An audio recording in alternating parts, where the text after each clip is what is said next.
and welcome everybody. Boomer Sports is back on the airwaves, and of course, a dandy start to the season we have on hand for you tonight. Woodward taking on Elk City, Boomer Fieldhouse. Glad y'all could join us tonight. Of course, as always, join me, Mr. Ely Noble on the call. And Ely, we have been waiting for this. It is that time of year finally, the round ball, the hardwood, and two exciting teams for Woodward to be watching tonight. Yeah, absolutely. I mean, it's already been a lot of fun. You got the JV squads finishing up actions right now, and can't wait to see, a matchup that's, starting the season. But we just seen not too long ago between the girls. It was the last game of the Elk City versus Woodward. On the girls' side, it was the last game for the Boomers last year, so it's going to be a fun one. That is going to be interesting because obviously the Woodward girls last year were swept by Elk City in three really tight contests. You made reference to the last game of the season. That was in the regional consolational finals, and the Boomers fell on that one 54-48. The boys' side was a little bit different. Woodward dominated Elk City, outscored them 203-90 across three games. And this is an Elk City team that was under a new coach in Tyler Foyle, who was back this year. And was kind of rebuilding a little bit, if you will, kind of figuring out who was going to be contributing. The Elk City girls, meanwhile, graduated some talent. They're under some new leadership, and so what's going to be interesting in the first game, Ely, in the girls' game, we got two new head coaches. Obviously, Woodward now led by head coach Nathan Jones, the son of Casey Jones, been around, obviously, the area for a long time. Has been on the Woodward staff for the last 3 years, as well as Nathan. Lacey Moore stepped down from the role over the summer, so they promoted Coach Jones to that head man job, and he's really excited. We've talked to him over the last month or so here and there, and he's excited to see what he could do with this bunch of talented young ladies. And on the Elk City side, made reference, new coach for them, Sean Hamm, and the school parting ways at the end of the year. Coach Hamm was very successful leading the Elkettes, but they are now going to be led by Mason Jones. She is from Panhandle, Texas, just graduated Southwestern Oklahoma State University, was a great player in her day, was a standout there at Panhandle, Texas as a basketball player, and then played 2 years at Tarleton State, and then started 2 years as a junior and senior at Southwestern. So interesting matchups on hand, Ely, but man, is there any better time than this for the year? You're wrapping up football, you're getting basketball going. Can't get much better. No, this is the best time of the year in terms of sports. I mean, especially for us as reporters, we got basketball during the week, and then as the week comes to an end, we got playoff football. So, right. For sports lovers and players, this is the best time of the year when you have the two the idol of American sports, right in front of our eyes. So that's right. It's definitely a fun time. It should be a good one. We'll talk about that playoff football coming up here in just a minute. With that said, let's step aside for our first break. On the other side, we'll start breaking down the matchup for you between the Woodward Boomers and the Elk City Elkettes. It is Boomer Basketball on Z92 and Boomer TV. Every family has a story filled with chapters of love, laughter, and dreams for the future. But what if one day you're not there to help write the next chapter? Life is unpredictable, but your love for your family shouldn't be. With State Farm Life Insurance, Gwen Matthews and Woodward can help ensure your story continues, even when you're not there to turn the page. Protect the chapters yet to come. Talk to Gwen Matthews, because your story deserves to be told. Life moves fast, and you deserve internet that keeps up. Say hello to Pioneer Fiber Internet with blazing fast gig fiber speeds designed for the way you live, work, and play.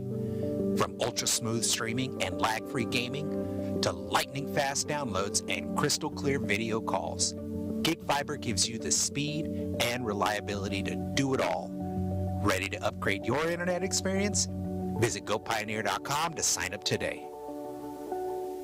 Supporting communities in every way, Sealing State Bank is thrilled to bring hometown banking closer to you with a brand new branch in Woodward.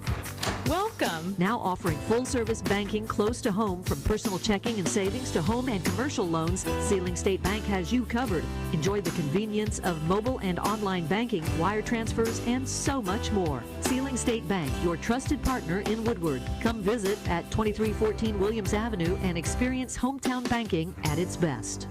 Woodward Steel, your tri-state leader in steel, wants to remind you that in addition to taking care of all your steel needs, Woodward Steel carries other important materials such as stainless, aluminum, 4-inch to 12-inch PVC pipes and fittings, and so much more. If you're in the shop or out in the field and in need of fabrication materials, don't hesitate to pick up the phone and call 580-324-8005 to talk with the staff, or visit the shop Monday through Friday, 8 a.m. to 5 p.m. at 210 48th Street in Woodward. Woodward Steel, your trusted tri-state leader in steel.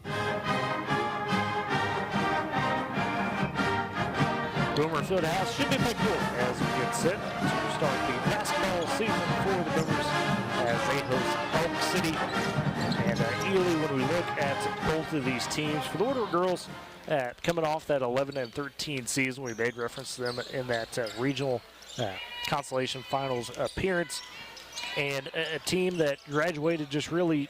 The big senior, if you will, was Bradley Douglas Fisher. Would have had Michaela Stinna as well, but she unfortunately suffered that injury kind of halfway through the year.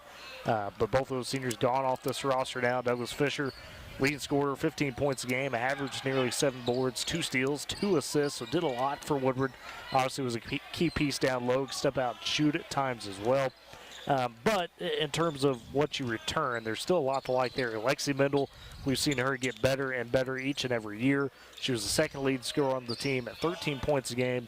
Now is the top scorer returning. Had 4 boards, a couple steals, a couple assists as well. Kaylee Mills, we know how important she could be for this team down low. She was averaging 9 points, 5 rebounds a game last year, as well as 3 steals. Woodward had 4 girls averaging 2 or more steals a game. That was incredible to watch. And then you get, leading assister Taylor Floyd back, and then a host of other great talent, girls like Bailey Nelson, Caitlin Culp, Zoe Chavez, Ella Howard, that were all contributors last year that you expect to continue to step up. And then, an interesting freshman like a Caitlin Hecker could be a big part. We know she had a great softball season, was a big role there, so, that could be interesting to see who steps up. But it's a team that Coach Jones has promised is going to get up and down, be physical like we have seen in years past. And when you look at it, Bradley Douglas Fisher is a big loss, but man, you still got a ton of athletes on this roster. Yeah, you do, and you still have, Lexi Mendel. She kind of held it down on the offensive side. She handled the ball real well. You lost the core of your team. She held it down on the defensive side, got buckets when you needed it. It's a team that, prides themselves on the defensive end, as you mentioned, those steals. I think the key for them is just finding their identity on the offensive side early on in the season. We kind of seen them start to at the end of the year, rack up some wins right there at the tail end, seen some bright spots. So I think the key this year is to just kind of try to get that figured out early.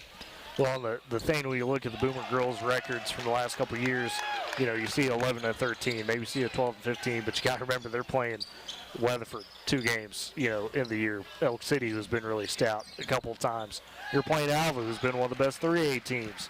Among others, that schedule for them has been just consistently tough. So you get a year where, you catch a team like Elk City, as we'll get into in a second. Maybe, I don't want to say more in a rebuild, but maybe not as stacked as they've been. Kind of the same for Weatherford. You look around and say, okay, maybe this is the year where Woodward kind of gets over that hump now for the first time in a minute. Yeah, the talent across the board is nothing like it's ever been.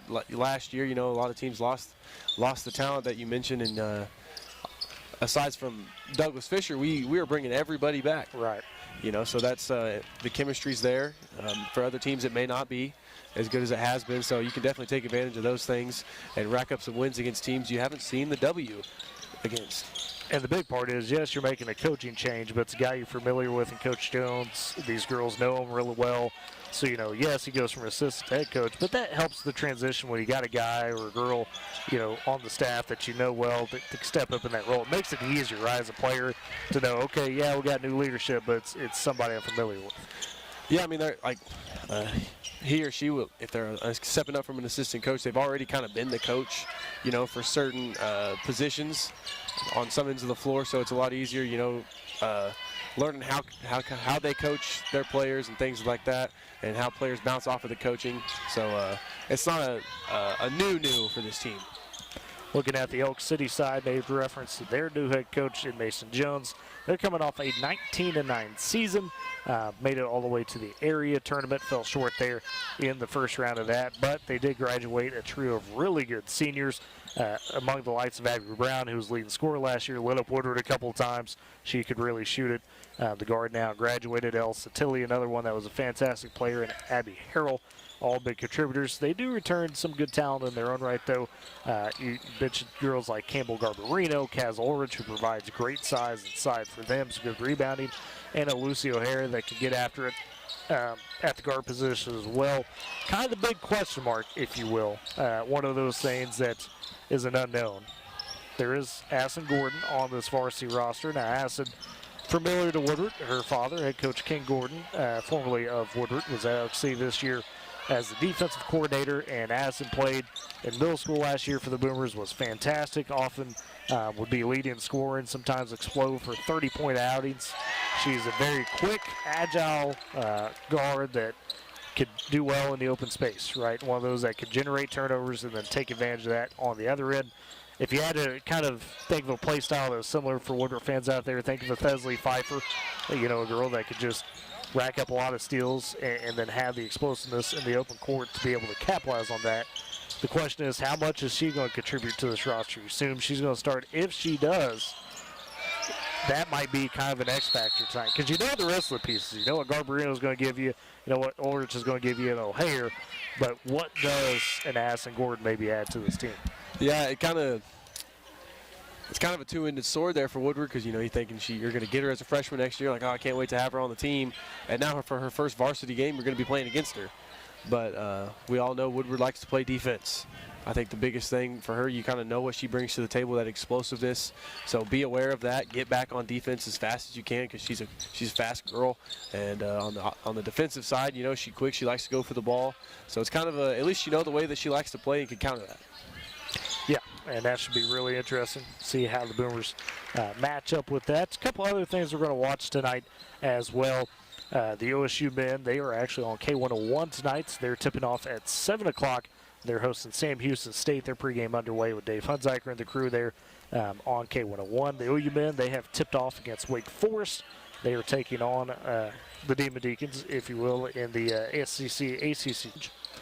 As far as an early score on that, when you look at it, OU tied right now at 8-all. We're kind of preempting Sooner sports, if you will, out there tonight. You made reference to this a minute ago, Ely. We got some championship football still to take care of on the road to the top on Thursday with K101, as we'll have Sealing Walika. That's the B2 title game coming up at noon at the University of Central Oklahoma on Thursday.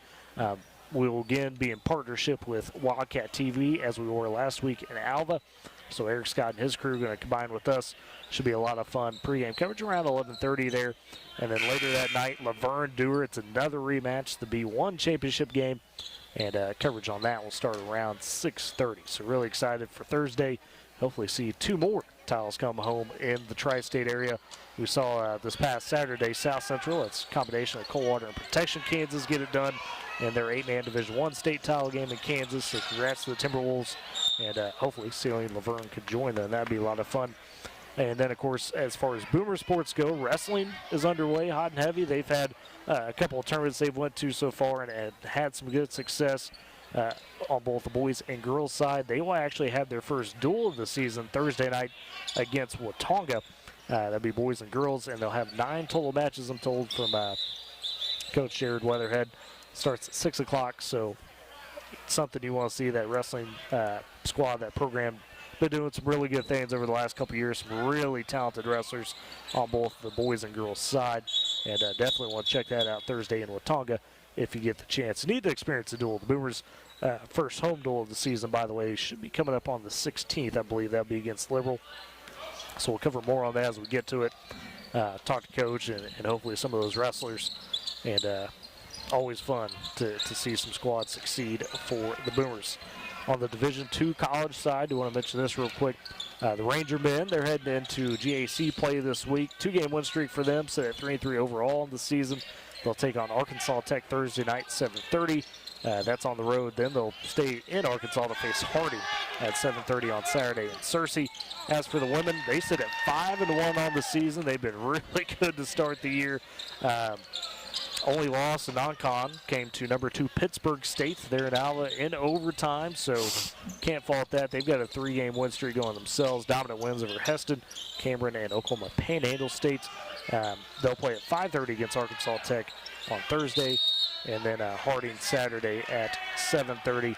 And Harding, that's going to be a great challenge again because Harding's number 10 in Division II as it stands for the women's side right now. So, and I would basketball going on up there in Alva. Yeah, it absolutely is, and I wouldn't be surprised to see Northwestern on the girls' side of things creep up into those rankings. Yeah, because I've never seen a team wear another team out on defense the way that those Northwestern girls are doing right now. Watching them play defense is just as fun as watching them score on offense. I mean, they wear them out on the defensive side, and on the Rangers, the men's side, they got to figure out what they want to do with all their talent. They got all the talent in the world. Yeah. Just kind of struggling to figure each other out. Got basically a whole new roster this year, so just got to figure some things out. You've seen some flashes. Just got to settle on in. Just 6 games into the season, so about to start conference play. Some good competition as well. Absolutely. They've been through the gauntlet so far to start the season. Got a good win versus Emporia a few days ago, so got some confidence going into conference play. Should be a lot of fun. Of course, all the Tri-State basketball getting going underway. We were talking earlier, some of those more immediate area teams. Vi-Side boys are off and rolling. They've got a great start to the season. Just came out this week as number 3 there in the rankings. I believe in B2. Defeated Moreland last night in a tight game. And then you look at your ladies of the world. We know they're going to be good. The Ceiling girls ranked number 4 in their class. So got a lot of great basketball in the area as well. And then you extend to the Panhandle, Texoma Goodwill, so on and so forth. So should be a lot of fun to watch this season. The boys JV game getting ready to be wrapped up here soon. And then we'll have the girls pregame coming up as far as your starting lineups, your national anthem, and the actual game itself. Let's go ahead and step aside for a quick break. You're listening to Boomer Basketball, C92, and Boomer TV.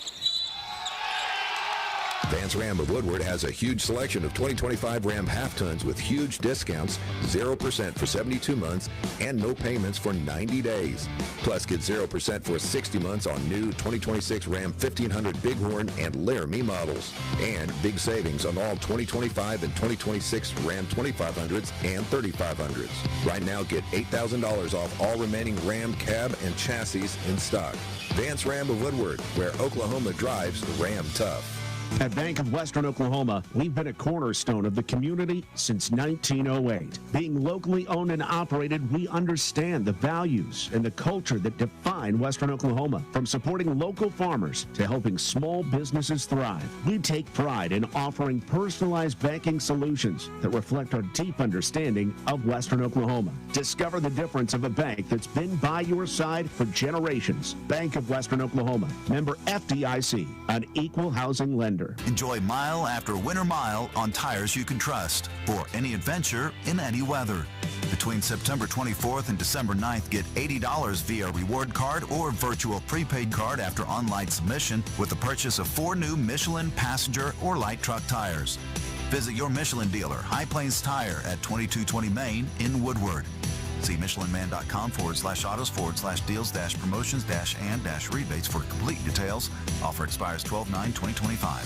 Hungry? Head to Longshots Bar and Grill in downtown Woodward. Bring the whole crew for juicy ribeye steaks, giant burgers, wings from mild to flaming hot, fresh salads, and more. There's something for everyone, including the kids. Planning a party or team celebration? Check out the upstairs golf and gun bays or ask about our group catering options. Longshots Bar and Grill, downtown Woodward's favorite hangout and the official home of the Boomer Coaches Show every Wednesday from 6 to 7. Come hungry, leave happy, and make it a night to remember.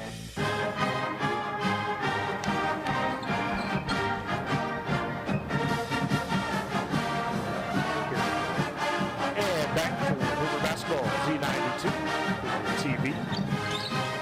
And Ely, we were talking about, kind of the breakdown of both these teams for the girls' side.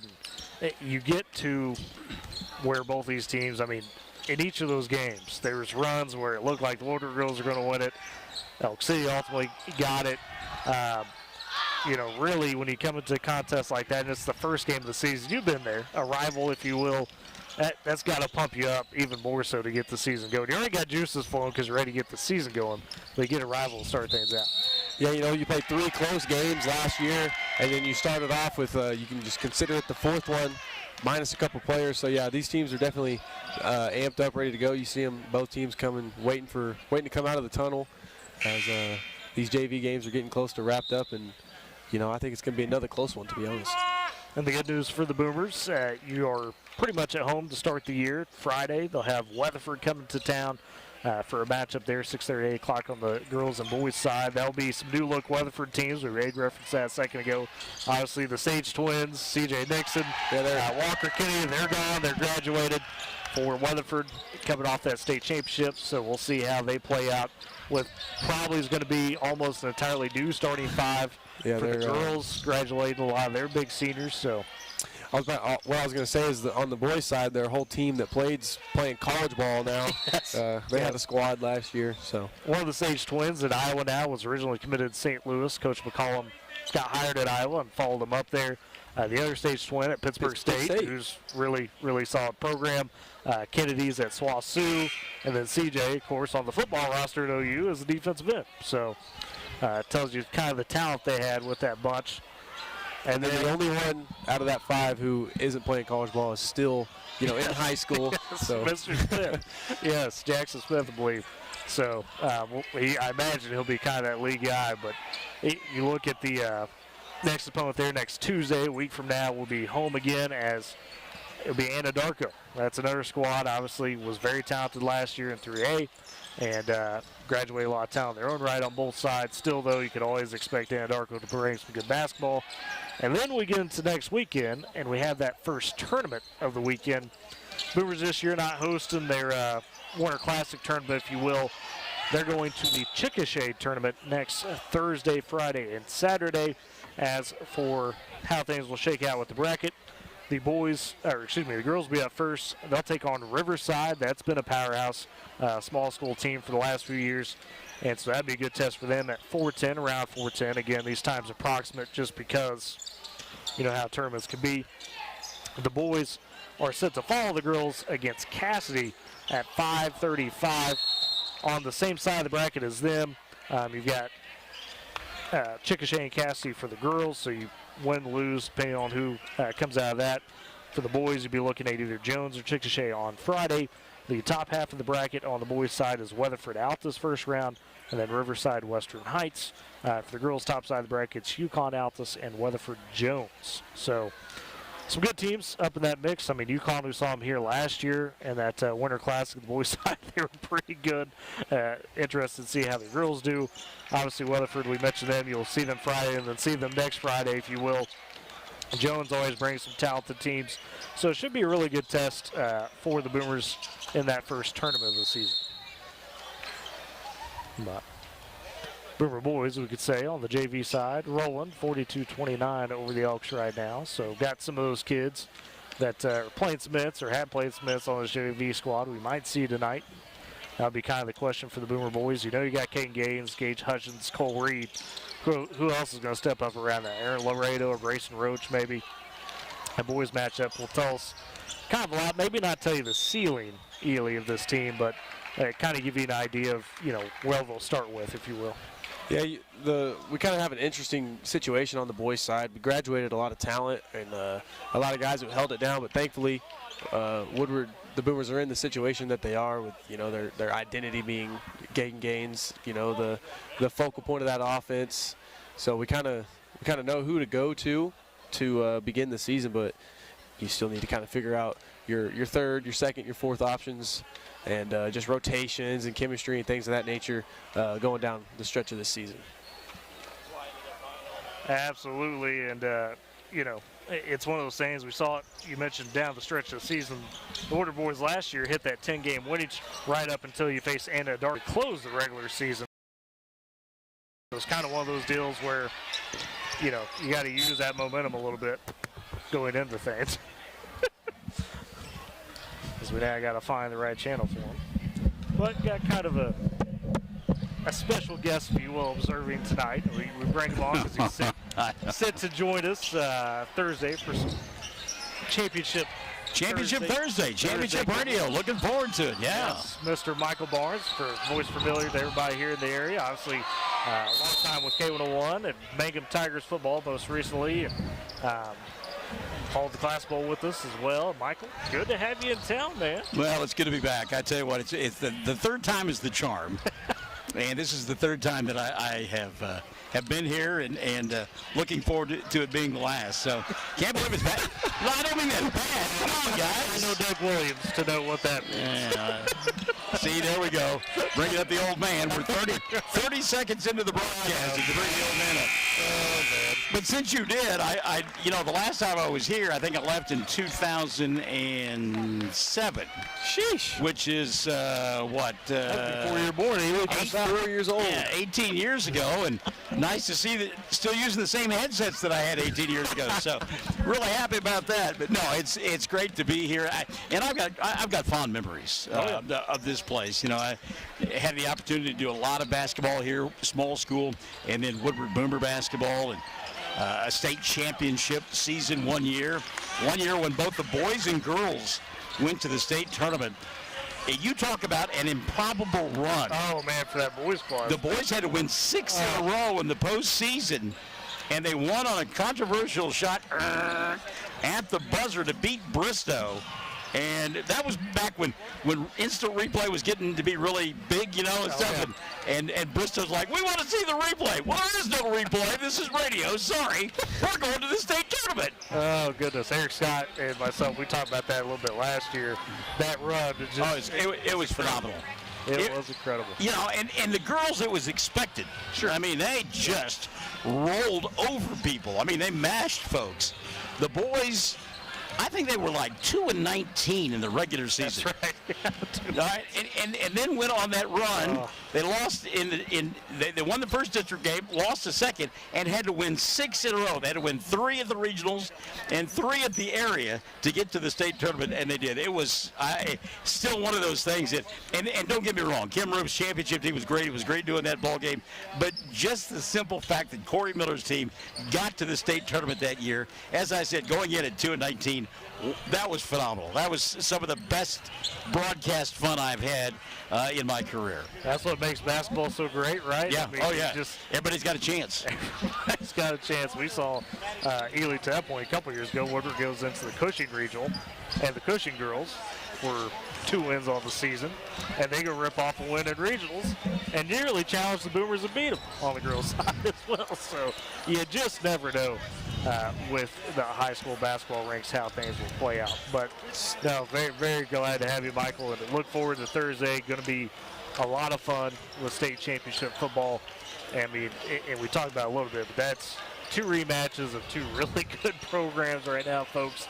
Walika, 27-game win streak. That includes beating Sealing last year in the state title game. They've been on fire. And then Dewar, the Dragons, got some extreme talent. If you didn't hear it last year, had Ronell Lewis's son, Braylon Lewis, come over from Owasso, played for him last year, running back, kind of reliving Dad's old stomping grounds, and he was an absolutely almost impossible task to stop. Not many people did stop him, and he's back this year looking to add another gold ball to the trophy case. Not to mention quarterback Peyton Kilhofer, 6'3", one of the probably smoother operators you'll see when it comes to Class B. But Ely, go ahead. Well, I understand that. We got a couple of high-powered teams that Laverne and Sealing are playing. I get that. They like to throw the football around the ballpark. I get that. I understand that. Neither one of you are old enough to know who Gordon Lightfoot was, okay? He was a Canadian folk singer, and there was a song, and you guys can look this up, 1974, The Edmund Fitzgerald. Oh, yeah. No, I'm familiar with that. About the tanker that was on the Great Lakes, and it sank because the weather was horrific. So I'm telling you, Thursday, I just checked the forecast. It's not going to be great, is it? No, Thursday forecast is Edmund Fitzgerald time, all right? And so you better be able to run the football in conditions like that. Sealing, for example, you ask, in the semifinal game against Cherokee, they ran the ball except for 3 plays. Yes. So if you can keep it on the ground, you've got a puncher's chance. The 2 best teams in each of those divisions, I believe, are playing for the state championship. It's how it should be. And let's be honest, all 4 of those teams really have kind of just waltzed their way through the playoffs up until the championship round. Well, and to that point, I think it is Sealing that is going. They've won each of their rounds 50-0. Yes. If they are able, which you don't expect them to, but if they're somehow able to shut out Walika, they'd be the first team to go through the playoffs and shut out each of their opponents on their way to the state championship, which would be history in of itself. We don't think that's going to happen because Walika's got some talent, but you never quite know. But it speaks to what you're talking about, Michael, just how dominant those teams have been. Sealing got a little bit that bully ball, if you will, against Cherokee. White, Tillery, Rush Hunt, 300 yards combined, 6 touchdowns. Yeah. I mean, that's tough to beat. Well, and when your head coach comes from that as well. And I go back, Gary Manuel, I go back when he was at Snyder and I was at Altus, and I know what kind of football player he was. Yes. And how tough he was. And I know, to me, Thursday is setting up for his kind of day. Oh, yeah. I mean, it really is. You get a chance to maybe fly under the radar a little bit. Although I don't know if you're making your 4th straight state championship appearance, I'm not sure you're really doing a whole lot of flying under the radar, are you? Probably not. I think people should at least at that point know what's coming, right? Exactly. And Laverne's got great tradition as well. Oh, yeah. You know, and a lot of ability. And again, you go through and look at some of the mutual opponents, and hey, it's going to be a great day Thursday afternoon and evening. Can't wait. Despite the weather, should be hopefully prime football time, if you will. That's when those guys get up and get antsy for it. Well, yeah. Can't get better. You're playing on a great field and a great facility. I mean, you can't ask for a whole lot more than that, except maybe if it was Championship Saturday instead of Championship Thursday. But I promise you, all 4 coaches will tell you we'll play anytime, anywhere. Play them in the parking lot, it does not matter. Oh, goodness. But back on this girls' game tonight, the Boomers, the Elkettes, getting underway in terms of their warm-ups.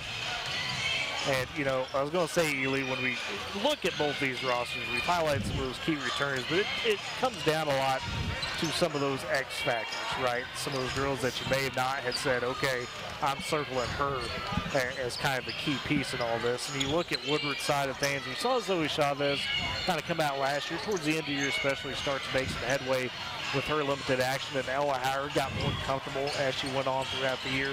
And I mentioned the freshman Kaylin Heckert. I mean, that was a girl that, again, showed some great things as an athlete in the softball side of things this year. So you're curious to what she could contribute, you know, a solid size she might bring to the fourth. And for Elk City, you know, the big question I want to ask you on this is when you lose a leader, and both these teams really have, whether it be Elk City or Woodward, and Abby Brown or Briley Douglas Fisher, you've been there as a player, you know, when you lose that leader, what do you got to do as a locker room, as a team to say, okay, you know, how are we going to handle this going forward? You don't have that person that you can rely on to say, all right, we just need some points, give them the ball, and let them work, right? Yeah, you just got to have people step up. And I think you got to, the biggest thing is figuring out how certain players bounce off of each other when it comes down to it. You know, in crunch time, how certain players react, because there's going to be some players on the Woodward girls side, you know, see the court for like a significant amount of time for their first time in their high school career. So I think the biggest thing is just figuring out who, because we've seen, you know, Lexi Mindel, she kind of was the second side of that scoring aspect for the Boomers, but her and Briley Douglas Fisher were kind of a duo. You know, she played off of Douglas Fisher really well. She doesn't have her that year. So we're going to have to see how the chemistry, you know, how they play with each other this year. So I think this first game will tell us a lot about who's going to be that X factor for the Boomer girls. Oh, goodness. And, Michael, I go to you on this because you can speak to this. What are Boomer girls, you know, they've had some good runs in the last few years, last half decade or so. Think back to the teams with Esley Pfeiffer, you know, those runs to area. But it hasn't quite been where Woodward girls basketball has been in terms of that tradition. You look at head coach Kayla Gaines, obviously part of that. You know, she's now the boys coach. You look at the banners and the Raptors, you say, oh my goodness, you know, this is a basketball powerhouse. When you lose that a little bit, I'm not saying necessarily the luster's gone, but when you get out of rhythm of that, sometimes it takes a second, it takes that one special group to get that back touch. Well, you bring up a good point, and everything is cyclical when it comes to high school sports. I mean, you know, you hear coaches and administrators all the time talk about, well, this junior class is huge, you know, or our sophomore class, we don't have anybody in it, you know, and we're gonna drop down a classification because of the ADM. So it just goes in cycles, and you know, I look at some of these names on these rosters for the girls and boys, and I'm like, old moms and dads have stuck around Woodward, and they got some pretty good ball players when it comes to kids. And I think that's one of the reasons why Woodward has been so successful. Number one, the community has put a lot into the programs here. You know, they made that commitment. You've got to make that monetary commitment. I told you when I walked in, I haven't been here since they redid the foyer. That was amazing. I mean, I just kind of stood there with my mouth open for a while, checking it out. And it wasn't like this was a place for the Sisters of the Poor previously. Sure. But, you know, you look at that. You look at facilities, and then you look at the folks that they hire to be the coaches, you know, and it makes a tremendous difference. And like I say, it all comes back around. And, you know, let's be honest, though. Woodward has kind of had a target on their back for a long time. Yeah. You know, and maybe some of the other programs have caught up. Maybe it's not so much that Woodward is lacking in anything. It's the other programs are like, they look up in the Northwest and they're like, man, that Boomer stuff is pretty good up there. Maybe we ought to go figure out what they're doing right and emulate that. I think that's it more than anything. Well, to that point, me and Ely were talking about earlier, you know, you look at Elk City, they've upped their game. Weatherford has been really, really great the last half decade or so. Kingfisher obviously has been a power. Alva, just an hour away from you up the road, has come into being a really great, consistent girls basketball program. And, you know, when you mingle that, like you talk about people, and we see it even in football. We saw it in the A-man race for a long time. Shaq was whooping everybody's butt, and, you know, Laverne and Sealy looked around and said, we got to do something. Exactly. That is exactly right. Yeah. And so you get that. What the culmination of, you know, a sport like basketball for the girls' side has just continuously evolved over the last 25 years since Woodward had kind of been on top of that perch. You know, it makes for tough competition. I mean, if you're not getting better each day, you know, you're behind, right? You've seen that. Sure. And it's one of the great things about basketball is that it is not an individual sport. But if you've got one outstanding player that you can build around, you get real dangerous. And there were a couple of kids on that girls' championship team that we covered several years ago. Haley Workman comes to mind. I mean, you know, she was just a once-in-a-generational type player. And when you get those, you milk it for all it's worth, and you build around kids like that. And I think that's, you know, year in and year out, that's what they've done in Woodward. And it doesn't matter if I was in Ardmore or Altus or somewhere in between. I always check the box score and always find out how the Boomers do in the various sports. And, yeah, of course, been here 3 times, as I mentioned, and knew a lot of the coaches back in the day when they played, and then suddenly they're coaches and administrators now. And I think some of them are actually old enough to be grandparents. So that's a little bit frightening in its own right. That's the thought you don't want to have. So one other thing that I think that you guys talk about, how's it going to look here tonight to begin things. I think one of the keys will be how quickly do the kids respond. I've always thought it was the hardest for softball players to make the transition to the basketball season because of the length of time. Because let's face it, most folks who play basketball are softball players or volleyball players, whatever. And so when those seasons end, there's a long lull before the time you finally get out on the court. So it'll be interesting to see how quickly the kids respond, how their legs respond. I know they've been running. I know they've worked out. I know they're in tremendous shape. But there's something different when you get out on the floor and start running up and down chasing, and it's for real. So that'll be one thing that'll be fun to watch. And Ely, to Michael's point on that, you know, the one thing we know about 2 of the Boomers' lead players in Lexi Mendel and Kaylee Mills, those girls don't know what an off season is. They're not playing softball. They're, you know, in basketball. If they're not in basketball, they're playing travel softball. They'll find something to do to keep themselves rolling and always improving. Yeah, and he made a good point too. Basketball, if you're active in all kinds of sports, basketball is the sport that you get the least amount of time to prepare for a season in. You know, there's sports before, there's sports after, and you know, during the summer you're preparing for that first sport coming into the season.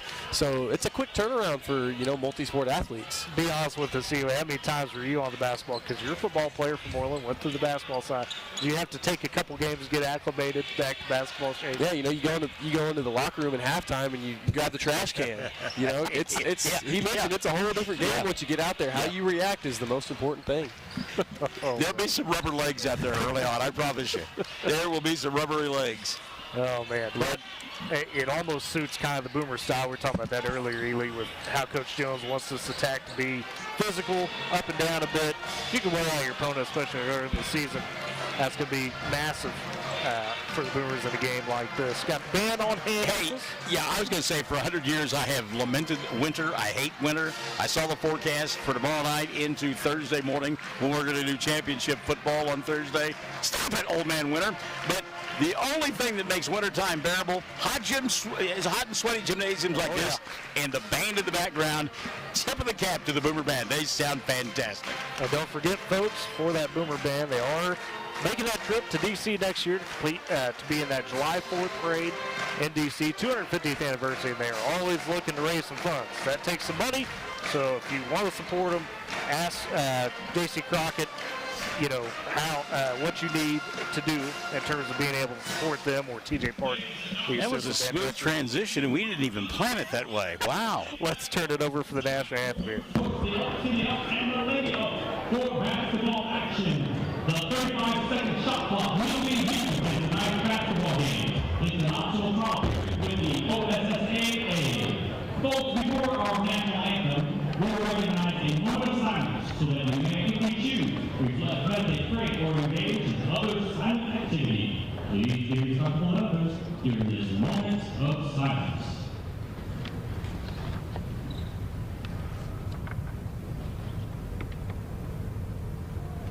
And now, if you are able, please remain standing, face the American flag as our Woodward High School choir performs our love national anthem. Oh, say can you see by the dawn's early light what so proudly we hailed at the twilight's last gleaming, whose bright stripes and bright stars through the perilous fight o'er the ramparts we watched were so gallantly streaming, and the rocket's red glare, the bombs bursting in air, came through the night that our flag was still there. Oh, say does that star-spangled banner yet wave for the land of the brave and the home of the brave?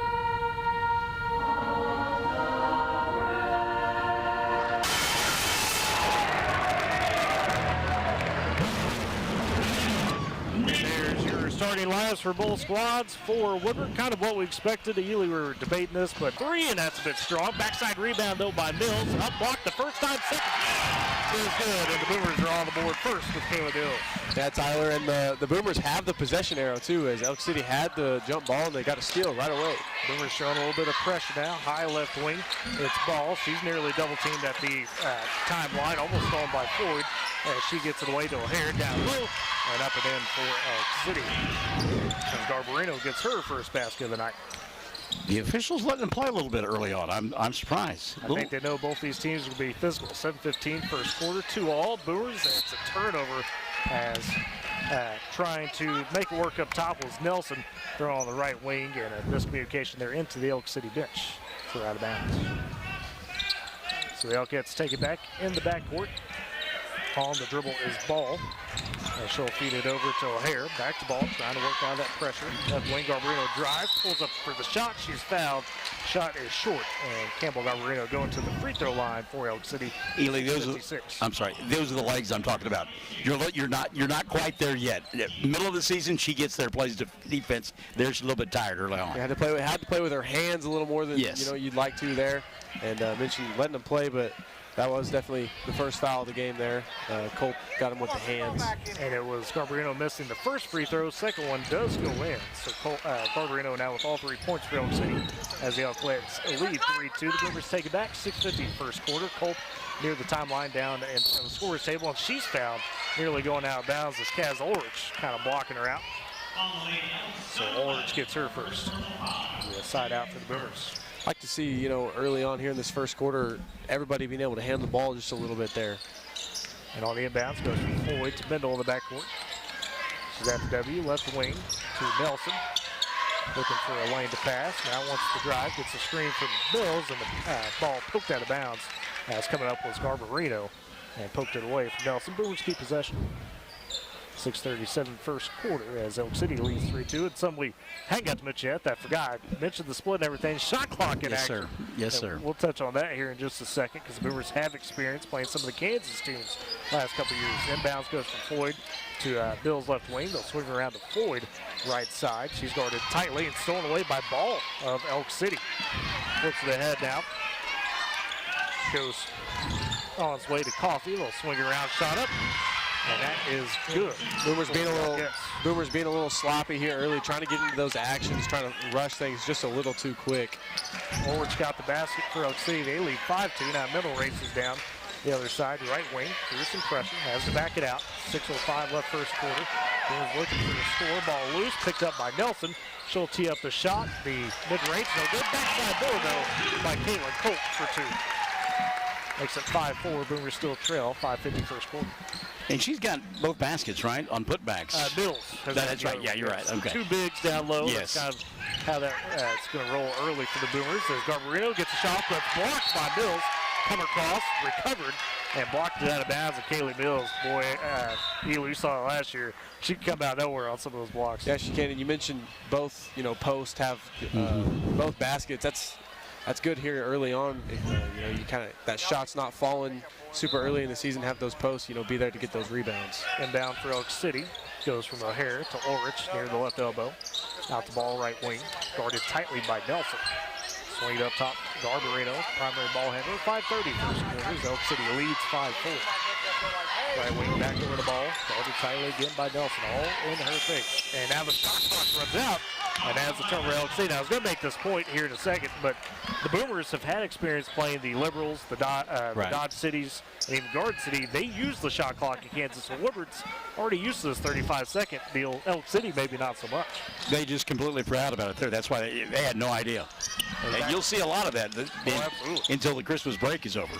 And Mendel across the timeline for the Boomers, guarded tightly by O'Hare. Gets a screen, high screen for Mills, right wing. Can't use it. Now another screen, this time for Nelson. Mendel, head down trying to drive. And they say a foul on the baseline as Mendel is trying to swing around. Yeah, foul's the right call. Barnes, you hit it on the butt. They're letting them play here early. Seeing a lot of hands, a lot of bodies. And that goes back to the legs. Having to play with your body more than just your athletic ability. Coffee the foul for Elk City. Inbounds goes Mills, puts up the shot, no good, but she is fouled. Mills got a nice sweet spot in the paint. A few feet in front of the basket, just couldn't convert. Yeah, I giggled a second ago because there was quite a collision up top that could have been called. And you're exactly right. It was the legs that they're just not there yet. This is fun. I love this. 5:01 first quarter. Boomers trailing 5-4, but trying to take the lead. Kaylee Mills at the free throw line. First one up, ties it up as she makes it. She's got 3 of the Boomers' 5 to start. We got her first substitution as coming in for Woodward will be Ella Howard. She'll take over for Bailey Nelson. Rotation of the kids in and out, too. That'll be interesting to watch here this first game of the year. Definitely see how the Boomer bench develops. Second free throw good from Mills. She's got 4. Boomers now lead 6-5. 4:55 first quarter. Elk City in the backcourt with O'Hare ball playing catch, breaking the pressure. Top key ball in the quarter to Coffee for 3, and that's a bit long. Backside rebound. Garbarino skies for it, keeps possession alive. So O'Hare, she drives free throw line. Boomers want to travel, didn't get it. Good defense. They'll swing it back out the ball. She gets tripped up. Top key to O'Hare, turns, drives, and she gets fouled going to the left side of the baskets. Did you have it as a travel a moment ago? Well, if it wasn't a foul, it was a travel. If you're not going to call the foul there, it's one or the other. Neither called, so. I'm going jump ball. Here you go. So the foul for the Boomers on Lexi Mendel, her first. And now send O'Hare to the free throw line. She makes her first shot. So early on, making free throws, looking good. In the fourth quarter, we'll see where those legs are. Keep talking about the legs, but that's going to be a big indicator. 6-all, 4:37 first quarter to break the tie. It rims out for O'Hare. Rebound by Kaylee Mills. She'll flip it back to Mendel as she races towards the scorer's table. Now across the timeline right side. Getting the high screen for Mills yet again. Trying to dribble off of it is Mendel. Not much there. Garbarino sticking tight. Shot clock at 20 seconds. 4:20 first quarter. Mendel trying to drive again. Right side double team. Comes up and under. Short though on the layup. Rebound taken by Coffee. She flips ahead to O'Hare for the touchdown pass, but a great recovery by Floyd, but Floyd is called for the foul as Ball tried to go up for the layup right side. Tyler, we mentioned this pregame. Elk City likes to get out and transition, and the Boomers just weren't quite ready after that defensive rebound. O'Hara, she was already out past half court. I like the foul, though, fellas. Saves an easy 2 points as O'Hara split the first free throws she had. This one hits the front end. She's got 2 points. Takes the lead for Elk City 7-6, 4-11 first quarter. 6-7 is what we're doing, Ely. Just a pop. Second free throw for O'Hare. She's got 3. Elk City on top 8-6. Mendel in the backcourt facing some full court pressure. Gets ahead to Mills. She's poked at. Loses it momentarily and now throws it away trying to get back to Mendel. No. They say tipped off Elk City. Ooh, I think the Elk City player got a piece of that. I'm arguing that one, guys. To no avail, but I'm still arguing. Looks like Olivia Williamson checks in for Elk City. Her first action, she'll take out Coffee as the Elkettes do get the possession. It's Ball inbound in front of the Boomer bench. Throws in the backcourt to O'Hare. 4 minutes even remaining first quarter. 8-6 Elk City on top. Now still by Ella Howard. Rips it away, flips it ahead to Mills down the left side through some traffic, and she gets fouled trying to go for the layup. Didn't even really get the shot up as she was swiped at, so it'll be Kaylee Mills back to the free throw line. I love the steal out top, though, and immediately she looks up court, finds an open player. Great pass. Howard off the bench, seeing her first action in this quarter. First free throw for Mills goes down. She's got 5 and the Boomers 7 points. And I'm really impressed with the 2 posts down low with the Boomers. You know, they're doing a good job getting out, hustling. They're rebounding. Shots not falling for the guards, having a tough time handling the ball, but they're holding it down, keeping us in this game early. Mills makes the second free throw, tied at 8 through 50 first quarter. Boomers with the double team now still. O'Hare throws it away to Mendel. Mendel down the right side trying to get the layup, just short again. Rebound, though, tipped out of bounds by Orange of Elk City. And the Boomers keep possession. She's got to wonder what a girl has to do to get a foul. I mean, that's a couple times she's gone inside and got hammered. Yeah, 0 for 2 to your point inside on a couple of those times. Up through some traffic. So inbounding for the Boomers is Floyd beneath the right block. Top the key to Colt. 3:35 first quarter. Right wing back to Floyd. On the dribble, pulls up mid-range on the baseline, pops out. Orsh with the rebound for Elk City. Good shot, though. It'll go. It was an open We've look. seen that fall many times last year as well. Ball top the key, goes right wing to O'Hare in the corner, I should say. Back up the ball, Floyd racing out to guard her. 3:15 first quarter, and Ball throws it away. Nobody was there. Had 2 in the area for Elk City, and neither one of them stepped up to catch the pass. It was Williamson as well as DeLeon. Presley DeLeon, seeing her first minutes. Boomers take it back over. Mills top the key, hands off to Mendel near the W.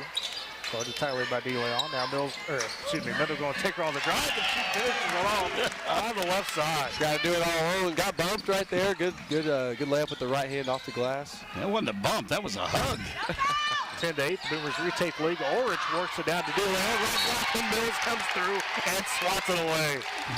Mills has been everywhere to start this game. I mean, she's in the middle of that half-court press that they're running. Retrieved all the way to the block to get that. Mills, a junior now. Ely, we've talked about this on the softball side. Same for basketball. She's been trusted with the big role, so she was a freshman and has handled it so well. As the Boomers take back possession, Elk City, top of the key here for 3. That's a little off short. Rebound taken by Colt, flips it ahead to Nelson, down to Mills, and she gets fouled again on the right block. I don't want to keep making the same point, but she was guarding the inbounder, the girl who caught the ball, and then she flipped it up to the top of the key. Mills ran out there, contested it, got down in transition, got the ball, and now she's at the free throw line. I mean, defense rewards offense. Mills for another pair of free throws. First one good. O'Hare picks up the foul, her first. 15th foul for Elk City. 2:38 first quarter. Boomers lead 11-8. Second free throw on the way for Mills. That one too strong, her first miss. Offensive board, though, by Nelson. She's in the left corner, getting some pressure, and O'Hare strips it away on the pass. Looks ahead, flips it to Ball. Ball right block, shot too strong, and Colt rips away the rebound. She gives it up to Nelson, though, and that comes to our table, as Nelson just unfortunately couldn't handle a pass, but Caitlin Colt just tough rebound inside. Goodness. Ferocious. I like it. She showed a bit of that off the bench last year and rewarded now with some starts. Elk City on the possession. Ball dumps down to Ulrich. She's double teamed, kicks it back out the ball for 3 right wing. That pops out. Ulrich on offensive board and put back, and it rattles around it in. Ulrich with 4. Boomers still lead 11-10. 2:05 first quarter. As it's Mendel in the backcourt, passes up to Mills, high, top of the key. She's going to try to drive past DeLeon, takes it down, and floats a pass over to Colt, but she's bumped as she does so. And Kaylee Mills even showing the ball handling skills a little bit off the drive. Yeah, that's going to be some bonus free throws, 1-1 Yeah, 1-1 now. So. And that will be on DeLeon, her first. So Mills already was 7 of Boomer 11. Most of it from the free throw line. The first one just rims out. Oh, goodness. She's missed her last 2 now. The announcer's jinx. Oh, I know. She started last year, what was it, Ely? 12 for 12 or something? And yeah, we mentioned it. Right? Yeah. Second free throw. That one pops out as well. Rebound taken for Elk City. And now another pass and a steal by Mendel, and then a foul for Malt. So pressure from both sides of the defense, getting to both sides of the offense here early. Seeing a lot of turnovers in the half court. But good defense there from Mendel. Good awareness to run up and steal that one. Easier to play defense when you're tired than it is offense as well. And when you're nervous, first game of the year, it's a lot easier to play defense. Just get those jitters out, be fast, antsy. Mendel makes her first free throw. She's got 3 points. The Boomers lead 12-10. Mendel averaged 13 a game last season. Second free throw, I should say, up off the back iron. Rebound taken by Elk City, and now timeout from Coach Mason Jones of the Elkettes. Great Plains Bank, heritage, trust, respect. These are the things that make Great Plains Bank great. With deep roots across Oklahoma and Texas, they are in touch with the communities in which we live and work. Great Plains Bank, powering Boomer Sports. Boomer Sports on Boomer TV and KMZE FM C92. But the first time out, Michael, we've seen, it's been up and down, it's been physical. We mentioned, the legs, how will they feel? You see this in players, everything's good, you're out there running, you get that first time out now, the soreness maybe sits in a little bit. How do you respond out of that? Well, and, you talk about the play inside. Most of our points have come from inside. Nobody's hitting anything from out 10, 15 mid-range jumpers, and certainly no three-pointers have gone down here in this first quarter of play. By the way, I'm amazed every year that goes by that I get a little bit older, and this song is played by bands on the high school level throughout. Oh, yeah. It's the Rolling Stones, Painted Black, from 1965. This is 2025, and high school bands are still playing it and nailing it. I mean, I love it. I mean, it's a staple. It's just like, Seven Nation Army, that song is going to be played until infinity for but you understand 1965. I know. Do you understand what I'm saying? That's. Did you do the math on that one? 60 years. Thank you, Evie. Yeah, CJ was maybe getting out of college that day. Anyway, timeout for Elk City. They've got possession on the left wing. It's Ball attacking after she pumps and drives off the back iron a couple times. No good. Rebound secured by Mills. She'll whip it to middle for the Boomers. Minute 35 first quarter. Woodward leads 12-10. Middle in front of the scorer's table. Out to the Woodward W. Guarded tightly by Williamson, giving her some fits. Williamson almost comes up with the steal. It's on the floor. Should be a jump ball possession arrow in favor of the Boomers. First jump ball we've seen tonight. Probably not the last.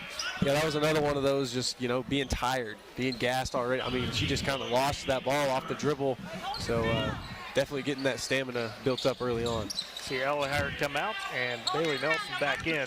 Mendel again in the backcourt, goes left wing to Nelson. Looking to pass to Floyd down on the baseline. Tough pass, and Floyd can't quite handle it, but they say out of bounds to Elk City. She got a little bump and a bang from behind, too, trying to hold on to that ball. Yeah. But it is the turnover. Elk City with possession, facing Boomer pressure with minute 13. They flip it at the ball. Nice work to the right corner to Ulrich. Now Williamson drives. She's blocked the no. They say foul. Colt thought she had a swat. Instead, Williamson will head to the free throw line for the first time tonight. I think the block was good. It may have gotten her with a little bit of body down low, and that's where they got the foul. It's always that follow through, isn't it? Mm-hmm. Yeah, now when there's the argument with the landing space, if you don't give her enough space to land, there's that too. And Williamson gets her first points, making the first free throw. 12-11 Woodward leads, minute 6 first quarter. Couple dribbles for Williamson. Spins the ball, dips and shoots, and off the side of the rim. And chasing down the board, it's Mills, taken away from Ulrich. And then Mills smartly throws it off Ulrich as she was heading out of bounds. Heady play from the junior. That was fun. That was good. That's somebody who's played basketball a whole lot in their life. That she has. The Boomers all in possession. It's Nelson in the backcourt facing some pressure from Williamson. Trying to go down the right side, gets a screen, gets past the timeline on the right corner, now looks back, angles it out, 53 seconds. Remaining in the quarter, 22 on the shot clock. She's picked up the dribble, needs help. Finally gets it to Mendel. Mendel turns, drives to the lane, going for the layup. Too strong, had an open look. Couldn't bury it. Rebound taken by O'Hare for Elk City down the right side of the court. Going through the wings, step through move. Misses on the layup there, tough look. Mills with another board. 30 seconds remain in the quarter. Boomers lead 12-11. Mendel down the left side, bumped by Ball, and it's knocked out of bounds. They say by Ball. So if I'm getting a started team, I'm getting to pick sides, Kaylee Mills is my number one draft choice. Yes, yes. A lot of spirit in that girl. 9 points, 5 rebounds last year. And inbounds to Mills, blows the layup high, and it gets knocked out of bounds. They say last touch by the Boomers as Mendel was trying to fight for it. You'd shoot it up high, too, if you had two hands in the middle of your back pushing you out of bounds while you put up the shot. I mean, come on. Inbound for Elk City. Goes to O'Hara, back over to Williamson. Now steal by Mendel. Got numbers. 2-on-1 with Floyd. Feeds it down to her on the layup. Left hand, good from the left side. Taylor Floyd, her first basket of the season. And the Boomers lead 14-11. Now pressure on again. This time Elk City gets up to ball with 5 seconds. She just drives and throws up a prayer and gets rewarded with the foul as Mills was trying to take her on in the paint. Yeah, that's the first kind of hiccup there Mills has had of this game. Falling behind, the attacker kind of reached in from behind while Bailey Nelson was there to contest. And so Ball makes the first free throw, her first point. Yeah, case like that, you got to be Elsa. Just let it go. Jeez. Oh, that's for the kiddos out there, right? We've been making all these old references. That's for the kids. Second point, good for Ball on the free throw, and a heave at half court by the Boomers by Mendel, and that falls short. That's how we end the first quarter. Woodward holds on to a 14-13 lead after one. We'll step aside Boomer basketball on Z92 and Boomer TV. Life moves fast, and you deserve internet that keeps up. Say hello to Pioneer Fiber Internet with blazing fast gig fiber speeds designed for the way you live, work, and play. From ultra-smooth streaming and lag-free gaming to lightning-fast downloads and crystal-clear video calls, Gig Fiber gives you the speed and reliability to do it all. Ready to upgrade your internet experience? Visit gopioneer.com to sign up today. Supporting communities in every way, Sealing State Bank is thrilled to bring hometown banking closer to you with a brand new branch in Woodward. Welcome. Now offering full-service banking close to home, from personal checking and savings to home and commercial loans, Sealing State Bank has you covered. Enjoy the convenience of mobile and online banking, wire transfers, and so much more. Sealing State Bank, your trusted partner in Woodward. Come visit at 2314 Williams Avenue and experience hometown banking at its best. Woodward Fieldhouse, Jimmy Pick Courts. Woodward girls lead 14-13 over the Elkins after the first quarter. For Woodward leading the way, it's been all Kaylee Mills. She's got 7 of the 14. And guys, she has been, as Ely said, everywhere. And Michael, she's been Love the motor. You know, it's one thing, you know, Ely, you know this. You probably have that motor when you're playing defense. You have that motor when you're, hitting the boards and stuff. And Elk City begins with possession to start the second quarter, working left to right in front of us, and O'Hara runs in, takes the jumper in the paint, but that rolls out of bounds, and the Boomers will take possession. It's a smart play right there by Mills. Absolutely, and one thing to mention, her and Lexi Mendel are the only two to have been on the court the entire time as well. I expect that to be kind of that way pretty much all season long, unless there's foul trouble. Howard left wing with it for the Boomers. To Mills, near the top of the key, gets poked at, has to pick up the dribble. Oh, and then they call for a travel as she was looking around to try to find somebody. They say she moved her feet. Maybe we should stop talking about her. Well, that's not her fault. I mean, the defensive player ran into her. It should have been a foul. And she gets called for the travel instead. 7:34 left in the first half. Boomers lead 14-13 to Elk City with it. Garbarino drives, kicks right corner. Coffee for a three. That's way strong. Rebound the backside by Garbarino. Her pull-up is good, just outside the block. Campbell Garbarino with 5 points now. She had a couple thousand after 14. Boomers the other way. Nelson on the right wing with it. After the pass for Mendel. couple of screens, top the key to Floyd. Poked that though by O'Hare. Now poked that again by DeLeon. Thinks about it as DeLeon cross court right side. Floyd drives, stops just outside the block, gives it to middle, top key. She'll drive through some traffic, some contact. No call there. Mills, second chance. She gets fouled. Got her board, put it back up. She just stays working. Hey, you know, and you could have got frustrated because on the first shot you miss it. You probably feel like you got fouled, but instead of complaining about it, go get a rebound, put up another shot. Now you are fouled, and it's the line to shoot two. O'Hara with her second foul. Mills at the line. First one good. She's got 8. Boomers tied up again, 15 all. 6:50 and a half. Ella Howard out. Caitlin Colt back in. Second free throw for Mills. That splashes home as well. So Kaylee with 9. Boomers lead 16-15. Ball inbounding for Elk City. So O'Hara back to ball. Pressure from the Boomers full court. Gets it up to Garbarito. She flips back to ball. Races across the timeline. Top key. Poked that. Ball's loose. O'Hara picks it up. Over Floyd. And now a foul, they're going to say, looks like on Floyd. Who got tangled up with O'Hara on the ground. Yeah, and she got a little hitch in her giddy up when she gets up as well. Taylor caught a knee or an ankle in there. Yeah, kind of on the ankles, feeling it a little bit. Never good when your knees are knocking or you take a knee to the calf. That's never great. She'll check out quickly, give way to Al Howard yet again. As Elk City on the inbounds. The ball, right wing, top key O'Hare. 6:30 left in the half. Boomers lead 16-15. O'Hare crossing up middle, trying to drive. Poked that by Mills. And they're going to say it's off Mills as it rolls out of bounds. Kaylee stepped up there on the help defense. Yeah, it looked like it could have rolled off of her knee there. Had a couple hands pointing the other way. Inbound for Elk City, goes to the right elbow. DeLeon, hands off. Top key, O'Hara tees up a 3, and that's the first made 3 for either team. As it splashes home for O'Hara, she's got 6. Elk City back on top, 18-16, 6:15 left in the half. Bendel behind the timeline, right wing to Nelson, guarded tightly by Ball. Now poke that, stolen away, taken away by Elk City. As they'll go the other way with O'Hara. She's across timeline, picked up by Middle.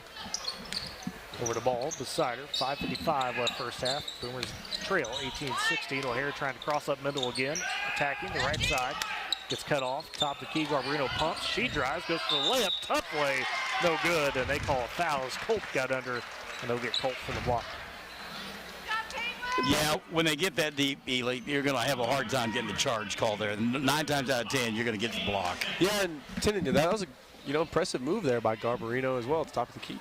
And her first free throw off the right side planks out. Garbarino still with 5. Elk City still leads 18-16. And to that point, you're chasing, trying to get to the spot. A lot of times you're not going to get that call from the referee. And the first game action that we see for Cadence Bourne tonight for the Boomers as Garbarino makes the second free throw. And now timeout called by Coach Nathan Jones. His first timeout taken in the half. M&D Enterprises and Lawnmower Shops for your best lawn, porch, or patio. M&D Enterprises and the Lawnmower Shop are your people. They carry everything you need to make your greenscape that little piece of heaven you have always dreamed of. Locations in Woodward, Canton, and Weatherford. M&D Enterprises, powering Boomer Sports. So just under 5:45 left in the half. Elk City on top, 19-16 over the Boomers. And Michael, I mean, a battle. This is how it was all last season in 3 contests. Might be one of those deals, whoever finds that last little push at the end might win this game. Well, they match up really well physically, and they love to play physical basketball. It's kind of hard to be a rival when you're 55, 60, 75 miles away, but it's a pretty good rivalry that goes on here, and it's a lot of fun. I had forgotten about it. I don't know how. Shame on me. I heard you talk about Jimmy Peck Court, and that's where Boomer basketball for the girls started with that man. He was unbelievable. And out of the timeout, Boomers with possession. Nelson inbounds to Mendel at the timeline, left wing to Howard. Dumps it down, looking for Boren, and she's fouled inside as DeLeon just pretty much tackled her in the paint. Yeah, and Cadence Boring, established that position inside, and the only way that Elk City was not going to give up a basket there is fouling. So good job there from Boring to get that position. Second foul for DeLeon. She's off the floor. Good recognition to get the ball into her as well. I mean, you work that hard, you want the basketball. On the inbounds for the Boomers, Mendel trying to take it on the right block. That gets poked away. Stays with Woodward. Mendel now will flip over to inbound it from the beneath the left block into Boyne, left side on the corner. Tries to pass up to Mills, and that's poked away and stolen by Garbarino, and then she draws the foul as Mills was trying to get it back. On her part. Absolutely. That was a frustration foul. You could just see the look on her face. Happened right in front of us. And Kaylee's one of those classic players, and you, I'm sure, know a lot of Michael. As nice as could be off the floor, but when she's on the floor, she's angry. Elk City with the possession, top of the key O'Hare, 5:20 first half, and now steal by Mills, as is intended for Ulrich. Flips it over to middle, spins. Two players and grab the rebound. Inbounds for Nelson, beneath right block, 2 Mills, turns around, puts it up off the glass for Alzo. I mean, and she deserves that. She got the steal, got all the way down, get the rebound, fought for it, going out of bounds. Mills with 11 of the Boomer 18. They still trail 19-18, 4:55 and a half. Right wing ball, free throw line to Garbarino, back to ball, guarded by Boring. Hands off to Ulrich, takes a bit of a shot by Mills, drives, kicks back out. They reverse it to Coffee inside. Ulrich puts up the floater off the glass and in. That was a bit of a shot. That was a smack in the face is what that was. It was inadvertent, but it was a smack in the face. 6 points for Ulrich as Elk City now on top 21-18. You're sitting here. That's why it was a bit of a shot. Bit of a shot. 4:30 left in the half. Boomers all the possession. Mendel, right wing, gets a screen from Mills. Can't quite use it. Garbarino tight on her. Now another screen. O'Hare just comes up and bumps her. As Mendel was going to try to turn, maybe drive. O'Hare picks up her 3rd foul of the half. That's the other thing. Elk City's playing physical, but those fouls starting to rack up on them a little bit. You know, early on, a point I'm seeing is the most important time for the Boomers is their minutes without Culp on the floor. We see them, you know, kind of control the rebounding, and then when she steps off, inbounds Mills, right wing, top of the key, Mendel. 4:15 left half. Mendel driving left side, stops, turns around, looking for somebody past who finds Boring inside, up under Ulrich, and gets it to go down. Cade's Boring, her first basket. She's got 2, and the Boomers lead trail 21-20. They forgot to clock, so they got it reset now.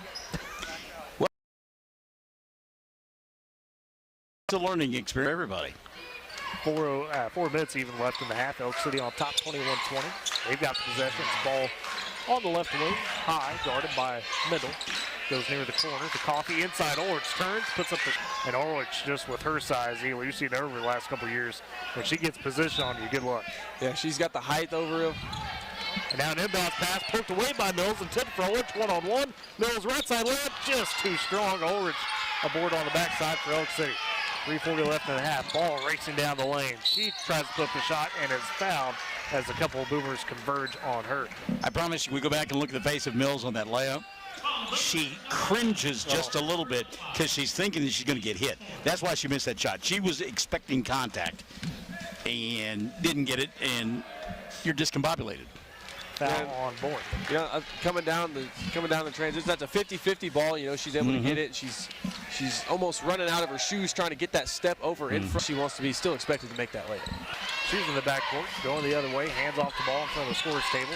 On the baseline, Garbarino drives and gets it off the glass and in from the left side. Coffee's been impressive out front. She flips it to Mills, who was rolling off the screen. Unfortunately, Mills couldn't quite handle it well. Bit of a tight pass, and she travels with it.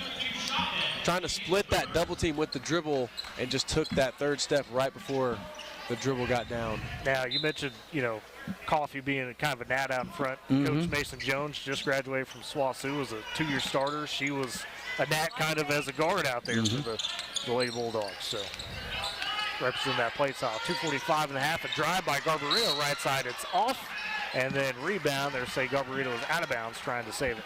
Guys, I've been watching Taylor Floyd. I think that leg may be hurting a little bit more than what we first anticipated.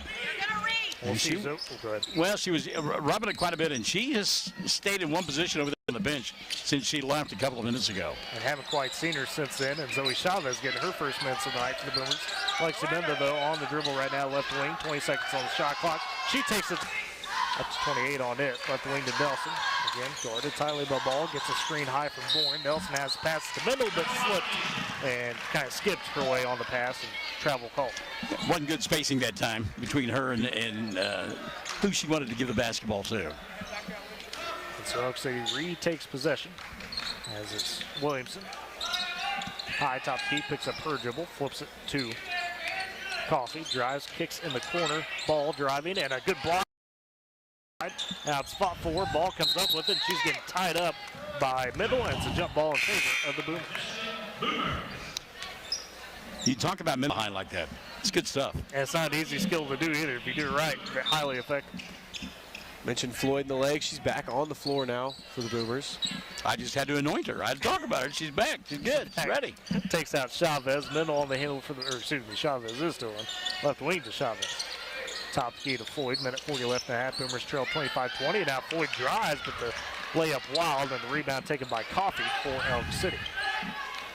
She's in the backcourt, waving everybody off, flips it ahead to De Leon, right wing. She splits the double team, puts up a runner. That's way shot. Mills or Culp on the floor, and you are seeing that in the trenches on both sides of the ball and the two-man game between Mendel and Mills. A three heaved by Williamson. That's short, out of bounds, back to the Boomers. That's to go in. Mendel's the only one that stayed on the floor the entire first half for both teams at this point for the Boomers. She looks fresh. She looks good. She's an athlete, good conditioning, but the pass a little bit off the ball. And I think the biggest reason is like we don't see Mendel come off the court is we need that ball handling. Yeah. You've already kind of seen it here early on. Just the confidence in a lot of these ladies when they handle the ball. Besides Mendel, she's been the point guard now a few years. So. Still 25-20 in favor of the Elkettes. Minute left in the half. Ball has top the key for Elk City. Started by Mendel. Swings it right side to O'Hare. Dumps it down. Stolen away by Nelson. Stepped in front of De Leon. Nelson racing the other way across the timeline. Around the top of the key. Hands it off to Floyd. 45 seconds left in the half. 27 on the shot clock. And a pass, incomplete if you will, intended for Ella Howard. That one just a bit too far out of bounds, again, for the Boomers. Turnovers kind of ruining things here in the back part of the second quarter for Woodward. As Elk City takes it back, ahead the ball, in the corner O'Hare, down low, and shot, and just off the mark from Kennedy Wyatt, her first shot of the night. Boomers with the board. Floyd, right corner. Howard tees up the three. Down there. Yep. They called it a two for Howard, so not quite a three. Still, though, basket. 25-22, 15 seconds left. Boomers get another turnover. Nelson comes away with the steal. Flips ahead to Floyd. She's poked at 10 seconds. To middle, drives right side. And the foul. What's an and one? Great recognition by Floyd after she made the catch. She made the catch, bobbled it, and her first thoughts to do was look to where to go with the ball, and Mendel was running right by her face, and she dips it over and sets up Mendel for that and one. That's why you do all those practices running the wings up and down the floor. Free throw no good for the Boomers. Rebound from Floyd, 7 seconds, fires it down to Nelson. It just goes through. Guess that Mendel did miss the free throw. She's got 5 points ever. Now Elk City inbounding from their deep corner. It's Williamson. Ahead to Coffee, 3 seconds, and a heave by Coffee, and there was still. Plus, every new GMC from Vance comes with the free Vance Lifetime Powertrain Warranty. Lease a new GMC Terrain for just $279 a month, or get 1.9% APR on the third row GMC Acadia. Hurry to Vance GMC of Woodward, where the deals are big and the warranty lasts a lifetime. Every family has a story filled with chapters of love, laughter, and dreams for the future. But what if one day you're not there to help write the next chapter? Life is unpredictable, but your love for your family shouldn't be. With State Farm Life Insurance, Gwayne Matthews and Woodward can help ensure your story continues, even when you're not there to turn the page. Protect the chapters yet to come. Talk to Gwayne Matthews, because your story deserves to be told. At Bank of Western Oklahoma, we know what it takes to keep your farm running smoothly. Our experienced lenders understand agriculture and loans for real estate, livestock, equipment, and more. We are locally owned and invested in our communities, making decisions that benefit you quickly. Bank of Western Oklahoma, the bank that works as hard as you do. Member FDIC, an equal housing lender. Woodward Steel, your tri-state leader in steel, wants to remind you that in addition to taking care of all your steel needs, Woodward Steel carries other important materials such as stainless, aluminum, 4-inch to 12-inch PVC pipes and fittings, and so much more. If you're in the shop or out in the field and in need of fabrication materials, don't hesitate to pick up the phone and call 580-324-8005 to talk with the staff, or visit the shop Monday through Friday, 8 a.m. to 5 p.m. at 210 48th Street in Woodward. Woodward Steel, your trusted tri-state leader in steel. It is half at Boomer Field as the Elk City Elkettes lead the Boomers 25-24 from Cade Spore and Ella Howard, Taylor Ford, and actually I should say Quartet, Kayla Colt as well with 2 points. For the Boomers on the Elk City side, that spread out Campbell Garbarino with 8 points, Lucy O'Hare, Kaz Ulrich with 6 apiece. You got Blakely Ball with 4, and then a single point for Olivia Williamson. Boomers did win the first quarter. It'd be a fiery game, physical game, and it's lived up to the billing so far. Well, it has, and you know, one thing that, and Elan's young enough, he knows this, he remembers this. When you play in a game like this, and everything is contested, I mean, there has been nothing easy in the first 16 minutes of this ball game. And, you know, you're running through screens and people are banging you and grabbing you and pulling your jersey. And, you know, it not only tires you out physically, but it gets to you mentally, Eileen. It'll be interesting to see in the second half who's got the wherewithal between the ears to kind of fight through that. Yeah, and you mentioned before the game started, how do you react? Right. And your circumstances of what you were talking about reacting to just happened in the first half. You know, the contact, getting tired. You know, refs aren't blowing their whistle, you know, like maybe you thought they would. Not a lot of outside shots falling. We've seen one outside shot fall for Elk City, as we have from Woodward. I think that's going to be the key to the game in the second half, is who can make the shots not inside the paint. Fellas, you know, we talk about the points, the bumps, the bangs, the bruises. You can try to simulate it in the scrimmages and practice and all that leading up, but it's different once you hit the hardwood for the first time officially off the season. So 25-24, Elk City on top of Woodward. We'll go ahead and step aside for another quick break, and on the other side, we'll get you set for the second half. It's Boomer Basketball, Z92, and Boomer TV. Supporting communities in every way, Sealing State Bank is thrilled to bring hometown banking closer to you with a brand new branch in Woodward.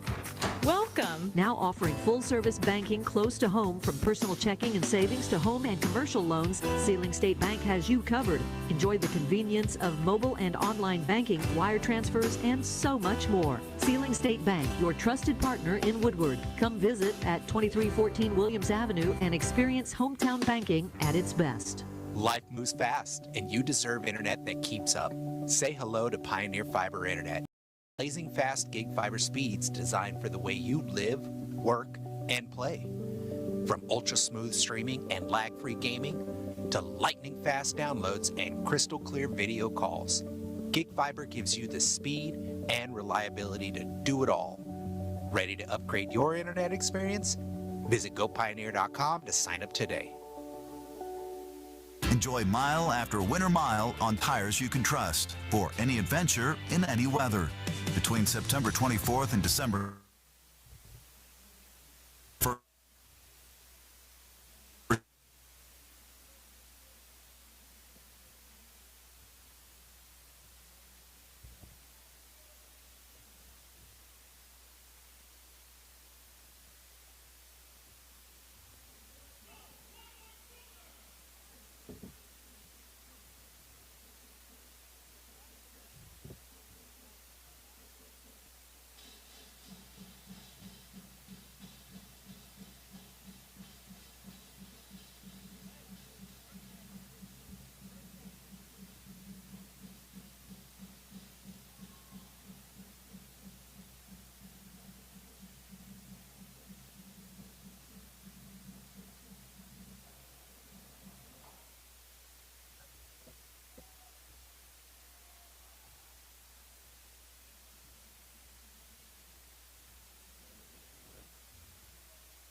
Yeah,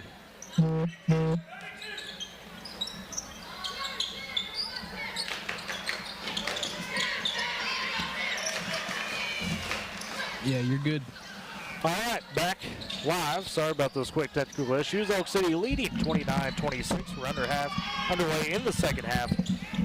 5:40 left of the third quarter. The Boomers, Elk City traded a couple baskets. Garbarino Ulrich scoring for Elk City. Mendel for the Boomers.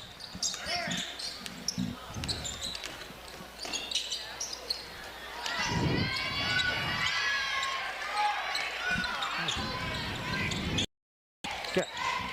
Anyways, Elk City on the possession. 5:20 left in the third quarter. Top the key, it's O'Hara. As they'll work it down to Ulrich in the paint through a double team trying to put up a shot. That's no good. Rebound taken by Colt for the Boomers. And they'll flip it ahead to Nelson. She's on the right wing as they work left to right in front of us. Opposite of the scorer's table. Pass back over to Mendel, a little strong. Mendel able to corral it on the left side. High screen, can't quite use it. O'Hara, tough defense on her. Mendel driving, a scoop layup. Up and over the rim somehow. Michael, I don't think she could see the rim. No, and she used geometry on it as well. That angle was impossible. So the Boomers pull it back within one, 29-28, 4:40 left third quarter. And Mendel starting to heat up now a little bit with two made baskets to start the third quarter. And Coach Jones wants a quick timeout. Smith & Co. Auction and Realty. They're Oklahoma's real estate and land auction experts. Smith & Co. is your #1 choice for all your land auctions and real estate needs. Call them 580-254-3975 or email Ira at smithcorealestate.com. From residential and commercial glass to auto glass, doors, and mirrors, Northwest Glass has got you covered. They do it all with expert care and quality service. Drop by 611 Texas Avenue in Woodward or give them a call at 580-256-4324, 580-256-4324. Northwest Glass, M&D, powering Boomer Sports this season. So we were kidding about it, only 6 minutes at halftime. It was quick. It was quick. And the kids, they didn't recover. If you watched them the first couple of minutes here, they were tired, and that's one reason why Coach calls the timeout there. Oh, man. And already dealing with those legs, that's how it is. Of course, when we factor in the technology as it is, one that fell off. But, You know, it's, go ahead. I was going to say, Michael, one talk about this. You mentioned a little bit there right before tip. The environment tonight, outstanding. The Boomer cheerleaders, Boomer dancers on these timeouts in between quarters. The band rolling, the crowd's full. Can't be outside, so you might as well be entertained inside. And I don't think you can overlook the impact that the Oklahoma City Thunder have had on the state when it comes to basketball and defense. They play defense like nobody plays defense in the NBA. The Thunder do. They're the defending champions in 20-1 going into tonight's game. Imagine how it works. The team plays defense in the NBA. Holy smokes. Out of the timeout, the Boomers with it. Mendel across the timeline, guarded high by Coffey. Turns, drives down the left lane, and draws the foul. Lexi Mendel heading to the free throw line, and she starts. Mentioned some things that were probably said to Mendel from, Coach Jones. Just be confident.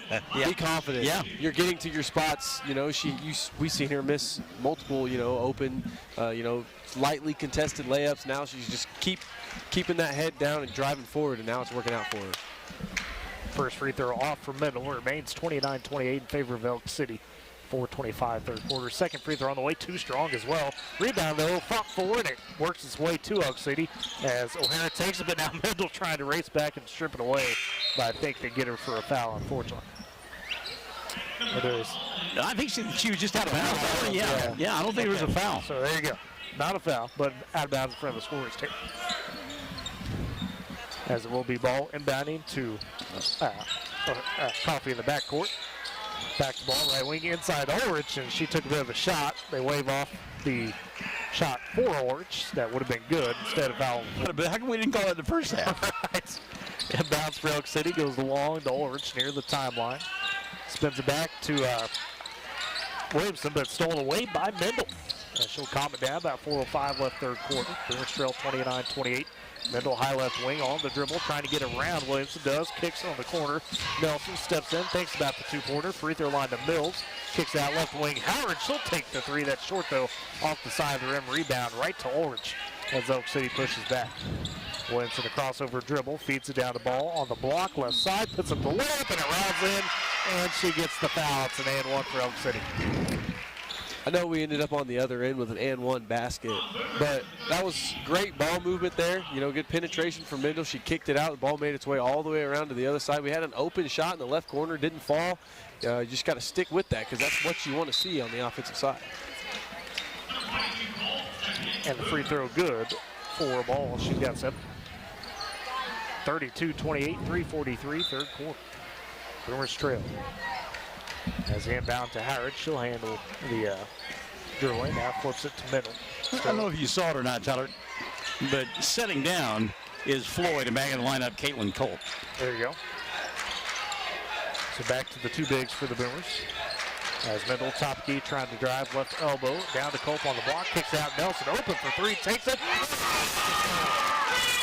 Nelson makes the first 3 of the game for the Boomers, her first points. Yeah, if you're going to double team me down low, I'm going to kick it out high, and I'm going to knock down the 3 and make you change your defense. 32-31, Elk City leads Ulrich in the paint. A turnaround jump over Cope goes. That's when you just nod your head and say, good shot. And you're exactly right. Cannot do a thing about that. That was great defense by Cope, better offense by the Elk City player. Ulrich now with 10, 34-31, 2:55 third quarter. Nelson, right wing, stopped by Coffey. Needs some help. Count is on, and she gets the 5-second count. That's where other players besides Mendel got to do a better job of screening away, moving around, try to, you know, find a way to get to the basketball. Yeah, everybody's on the other half of the floor. She's over here by herself on an island. Come help her. Elk City all possession. Ball top key. Stops. Pops the 3. Hand to the face. A short off front iron, but batted back out the ball from Ulrich. Right wing to Coffey. Resets the ball. 2:33 left third quarter. Left corner 3 on the way for Elk City. That's off the mark as well. Rebound fought for, and they'll say a foul. I believe on Elk City it is. They call on number 11, Ulrich. And Poulin puts up her first shot for Elk City. Raylan Poulin missed that 3. Good job by Colt to get inside position that time. Over the taller Ulrich. 2:20 left third quarter. Elk City on top, 34-31. Boomer possession. Left wing, Nelson gets the screen from Howard. Now dumps it to Mendel on the elbow left side. Still driving on ball. Puts up the shot. No good. But Mendel again drawing the foul. And she drew the defense into her. I like that. She forced the contact. Either you got to put a hand on me, the body of me, or I'm going to make an easy shot, one of the two. Yeah, and to double up with that, she's, you know, she doesn't slow down at all when the ball's in her hands. She's just as fast dribbling that basketball as she is when she don't have it. And, you know, it's hard to keep up with, you know, people that can do that, and that'll draw you fouls. Unfortunately for Mendel, has now missed 3 straight free throws. Second free throw on the way on this trip, and it goes down, so it kind of breaks that a little bit for Mendel. She's been frustrated with herself at the free throw line. You can tell after she's missed those shots. So she's got 10. Bill's got 11. They go on for 21 of the 32. 34-32. Elk City, the way pass tipped by Colt, but works his way to ball. Stops, pulls up for mid-range jumper right side, just a bit off. Rebound snagged by Mills. Flips over to Mendel on the backcourt. Minute 50 left third quarter. Goes ahead to Nelson on the block. Kicks out, top the key to Mills. She'll drive down the left side, works through some traffic, puts up the runner too strong off the right side of the rim. Rebound fought for, and they say out of bounds. Last touch by the Boomers. I like the crossover move inside by Mills. She didn't convert, but made a nice move nonetheless. Now the Boomers with the pressure in the backcourt. Elk City working around at those. They get to Ulrich. Top key down for an easy layup for Poulin. Colt's got to watch, you know, stepping up too far when they're in that press. Leaves that guy on the backside wide open. That's back-to-back times down the floor that Hewlin has been open on that wing like that. 36-32, Elk City on top. Boomers. Nelson top of the key, hands off the middle. Minute 15 left in the third quarter. High left wing, shot clock nearing 15 seconds. Mendel gets high screen for Colt. Now attacks right side, trying to work through some contact. Eventually gets the whistle as Williamson fouls her. Now Mendel a little slow, took a hard fall on the back end of that. Working out, it looks like rain a little bit. The padding's there, but you can't pad the hardwood. Michael, that is never fun. It came down awkwardly on that foot. I think she's going to be all right. Shake it off, but easy for me to say. Again, I'm sitting here, broadcasting, not playing. First foul for Williamson. First free throw for Mendel goes down. Another thing that's, you know, playing to out Lexi Mendel is she's got long arms. Girls can't really reach up there and get the ball, so they're hitting on her forearms and her elbows, making her get to the free throw line. Well, it makes her a great attacker in the basket. Second free throw, though, rims out. 36-33. Boomers trail with a minute left third quarter. Coffee, top of the key, trying to get left side. Williamson gets poked, and now Mendel steals on the pass back, intended for Coffee. Mendel there from behind. It's Addison Gordon. First time we've seen her tonight. Nearly steals it. Kind of surprised it's the first time we've seen Gordon tonight. I was going to mention that here, sooner rather than later, and now she's on the floor. Electric playmaker at the middle school level last year for the Boomers will score. Freshman seeing her first action. Boomers still on the possession. 53 seconds left, third quarter. Inbound goes to Floyd, looking for the tie on the three, but well off the mark. Rebound taken by Ulrich. And she'll feed it over to Coffee. Crossover dribble on Howard. Attacks the paint. Kicks baseline at Gordon for the jumper. That's off. Rebound strongly by Mills. Loose. It's rolling. Picked up by Elk City. Three on the way for Williamson. Too strong. Rebound taken by Floyd with 30 seconds left in the quarter for the Boomers.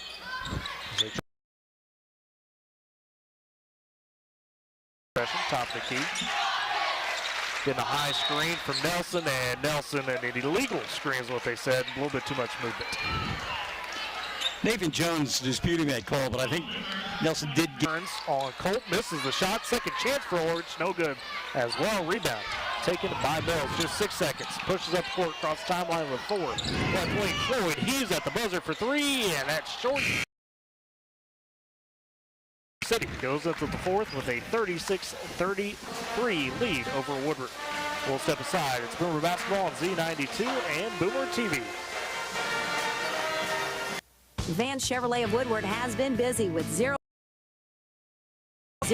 on Chevy Equinox, 0% on Silverado 1500, and 3.9% on Silverado 2500 and 3500 HD. Plus, check out 2026 Chevy Trax LS for just $24,425. Lease a Chevy Trailblazer for only $289 a month, and all new Chevys from Vance come with the free Vance lifetime warranty. Hurry into Vance Chevrolet of Woodward, where the deals are hot and buy local.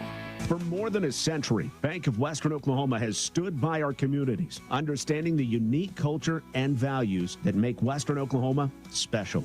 As a locally owned and operated bank since 1908, we're not just bankers, we're your neighbors. We've seen generations grow, businesses flourish, and farms thrive. And we've been there every step of the way. Trust in a bank that shares your roots and works as hard as you do. Bank of Western Oklahoma, member FDIC, an equal housing lender. Ready to start the fourth quarter as Elk City leads Woodward 36-33. The Boomers going to try to race this three-point deficit. It's been back and forth the entire third quarter. I always like checking out the shoes on the basketball court. Yeah. Taylor Floyd, love those shoes. Great shoes. Spats. You know whose shoes they are? Okay, I was just checking. Paul George. Really? There you go. All right. Eli's a bit of a sneakerhead. Boomers on the first. I'm right there with him. I like it. Cope with the shot a bit too strong. Rebound taken by Elk City. I don't know that he's done anything to warrant shoes, but that's a different discussion. Ball down low, inside, and Orange misses the first shot, but then it gets fouled, they said. Well, they call that on Mills, and that's her fourth. Wow. Yes. And she plays a little bit physical, sometimes runs into that foul trouble, as we know. I think the biggest thing to note is Coach Jones leaving her on the floor. O'Hara in the corner for a three, and it goes down off the inbounds. So O'Hara with her second made three of the game. I'm going to say, you don't want her heating up in the fourth. She's got 9, 39-33. Elk City, their biggest lead of the day. 7:20 left in the ball game. Middle, top key for the Boomers. Right wing to Floyd. Pressured by Ball. Floyd still on the dribble. Tried to cross it over. Ball just took it away from her on the poke. Flips it ahead of Garbarino. Doesn't have numbers, but gets ahead, gets the layup to go. Campbell Garbarino with the basket. She's got 12. And it's a 8-point lead for Elk City, 41-33. And of course, Coach Nathan Jones says we need a timeout. Great Plains Bank, heritage, trust, respect. These are the things that make Great Plains Bank great. With deep roots across Oklahoma and Texas, they are in touch with the communities in which we live and work. M&D Enterprises and Lawnmower Shop for your best lawn, porch, or patio. M&D Enterprises and Lawnmower Shop are your people. They carry everything you need to make your dreamscape that little piece of heaven you've always dreamed of. Locations in Woodward, Ken, and Weatherford. M&D Great Plains Bank, powering Boomer Sports this season. So on the timeout, 41-33, Elk City on top, and a little bit of a rundown, Michael. Elk City makes the three. They get a basket off the steal, and now the Boomers got to find something to stabilize the situation. Well, and a much-needed timeout for Nathan Jones as well. The last couple of times you can see his club a little bit frustrated, tired, and just not in good spirits right now. So you got to rally the troops. So Floyd, the inbounder for the Boomers, in front of her own bench, gives it to Colt, top of the key. She's trapped up, and a jump ball as right in front of her, Lucy O'Hare just stepped in, forced the jump ball, and unfortunately for the Boomers, possession arrow to Elk City. Lucy O'Hare, I'm telling you, she has made a huge difference in this ball game, and just done it kind of quietly, but... Well, the 9 points ain't quiet, but the defense, boy, that's been great too. So right side Coffee, top the key to ball, checked by Floyd. 6:50 left in the ball game. Boomers trail 41-33. O'Hare now trying to drive in the paint, shot well short, well defended as Colt comes away with the rebound. Gives it to Nelson. Cross timeline, high right wing to Floyd. Top the key to Mills, and then she's fouled as Garbarino races in there and elbows her down. Elk City's first foul of the quarter. Both teams just one. Garbarino turnover from the Boomers. And nobody touched the ball, so the inbound to our right here. Right in front of the student section, deep corner. Cheer dance team as well. Cheer dance team as well. Those are the rebounds that we need. Down by 8 points. Those are the rebounds that we need. Down by 8 points, just to get a couple points. Storm the troops here. Haven't seen a basket in quite some time. Storm the troops here. Haven't seen a basket in quite some time now. First free throw no good for Nelson, and the foul on Orange. So good second chance, rolls right to O'Hare. No good. It gets poked out to Coffee, and Brindle still down. No good. It gets poked out to Coffee, and Brindle still down. No whistle yet. Still playing out. Another miss from Elk City. Finally, Nelson comes away yet. Still playing out. Another miss from Elk City. Finally, Nelson comes away with the rebound. Goes up in court. Orange trailing her, and Floyd misses the layup, and finally Mendel just finally gets up, and they finally blow the whistle. Mendel was down for a long time, rolled on that, gives her some good ovation.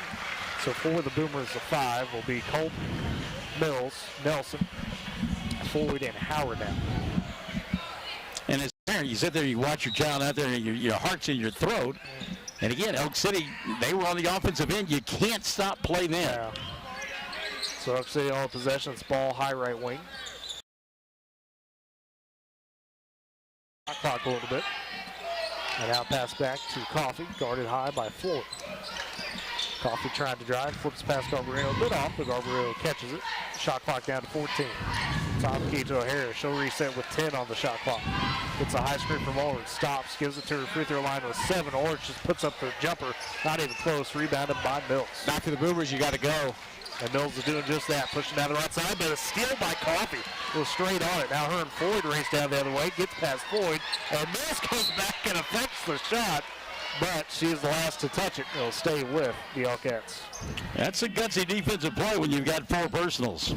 She's got no fear, I promise you that. 4:41 left in the game. But rebound goes to ball, saved for Elk City. Gives it to O'Hare underneath the runner, no good. And rebound taken by Mills. Short range head for the Boomers now in front of the scoring table left side. Poked out by Ball and knocked out of bounds. These guards, Michael, you mentioned multiple off the inbounds. Mills takes it, drawn into the paint left side. Shot a little short, rebound from Elk City. A touchdown pass to O'Hare, but she can't control it. Runs into her own cheerleader against the padding. Tough collision there, turnover from Elk City. 3:45 left. Boomers playing without Lexi Mendel right now on the floor. As it's Floyd trying to drive right side. She puts a runner. That's nowhere near it. Rebound taken again by Coffee. She'll get across the timeline. Flips ahead to De Leon. For the footer and gets it to go right in front of the basket. Good job by Owens to run the floor that time. She's there's been a couple times when she was late getting back offensively, but not that time, and they found her for the easy 2. 12 points for Orange, 48-33. Elk City on top with 3:10 remaining. Inside to Bills for the Boomers. Left side working on Orange. Goes up and under her. Boy, it's just not there for Kaylee around the rim right now. Can't find it as that one's off. Good look. Nothing that is easy. He's getting banged and bumped and pushed. Very physical Elk City team tonight for sure. 2:50 left in the game. The Elkettes have it. Ball around the screen. Float, mid-range jumper, too strong right side. And Cope with the ball, but then O'Hare takes it back, puts it up off the glass left side, draws the foul, gets the basket to go. And Ely, it's easy to talk about the bigs inside being physical, but I'm telling you, these three guards that he just talked about a moment ago for Elk City, they have been the physical presence all night long. Yeah, all 94 feet of the court they have. Yeah. That again goes back to Coach Jones, just in her first season, but just graduated. She was playing ball at Southwestern a few short months ago, and you could tell that play style rubbing off a little bit. Girls had the summer to work with them, was hired at the end of the school year. So 50-33, Elk City on top. As free throw, Williams also though turns, drives baseline, tries to put up a runner, looking for contact, doesn't get. Boyd with the rebound, trying to give it back to Mills, poked away and stolen by O'Hare. She goes down the right side, tries to float a pass over to Williamson, gets poked at, she collects it back. Goes O'Hare, comes out top of the key, 9 on the shot clock. Now 8 as she gives it to Coffey on the shot clock. As both of them crash to the ground. Williamson with her second. What did Woodward have point-wise at the end of 3? We were sitting at 33. They have not scored before. That's what I thought. So tough stretch for the Boomers right now. And really, those points in the third kind of came in the early frame. Right side Howard in the corner of the Nelson. Minute 44 left. Nelson checked by Williamson. Still on the dribble, on the wing. Trying to get it to somebody. Picks up her dribble. Howard races around her. It's not there. Counts on. Got poked out. It's loose. So Nelson able to dribble it. She takes it down left side. Draws the foul on the left block. Shot was no good. Minute 29 left in the game. The Boomers still fighting, but unfortunately looks like they'll come up short in their opener. Elk City team that just has had their numbers so far over the last year now plus. As the first free throw for Nelson goes, she's got 4. They're certainly a reflection of their coach, Elk City. Yeah, that play style has just paid off for Coach Jones. Again, we mentioned Ely. She was a starter at Southwestern, a good guard for them, averaged 9 a game. She's long and lanky as well. I was going to say, yes. Yep. From Panhandle, Texas. There's a standout there. Second free throw on the way. That one just rounds out for Nelson. Rebound taken by Elk City and De Leon with a minute 25 left in the ball game. Boomers trail 51-34. As it's high right wing, O'Hare. A little bit of a crossover, driving on Nelson. Has to get back to De Leon. Top key to Addison Gordon. She's checked by Chavez. Has to pick up her dribble, double team. O'Hare resets, 13 on the shot clock. Minute 5 left in the game. O'Hare drives, pulls up just below the free throw line. Shot off the front of the rim, rebound, fought for as Boomers tried to take it. Was Kaylin Hector. And now Elk City extended possession down and block the shot a little strong for the Elkettes. And Kennedy Wyatt has a rebound by Heckert. One of the freshmen, she double dribbled. So Heckert seeing her first time. Again, talked about her at top of the broadcast pregame. What impact could she make? Really solid looking athlete. Had a great softball season. Led off the lineup for the Boomers most of the year. So left-handed? Is she left-handed? She hit left-handed? I think so. Yeah. It's been a bit since softball. Huh? Up to the game, Boomers trail 51-34. High right wing O'Hare, guarded by Howard. She'll drive again, a runner, and that goes down over an outstretched hand. Lucy O'Hare with 14. And she's somebody not tired. You look at her, and she's still going. Let's play some more, she says. Down to the last 10 seconds. Boomers trail 53-34. They throw it inside the board, and she gets the layup off the glass, left side. That is a tough catch and shot all in one. Will be the ball game. Elk City dribbles it out. 53-36 your final. The Boomers fall to the Elkettes to start the season. Step aside for break. Come back with your post-game stats. It's Boomer Basketball on Z92, KMZ, FM Woodward, and Boomer TV.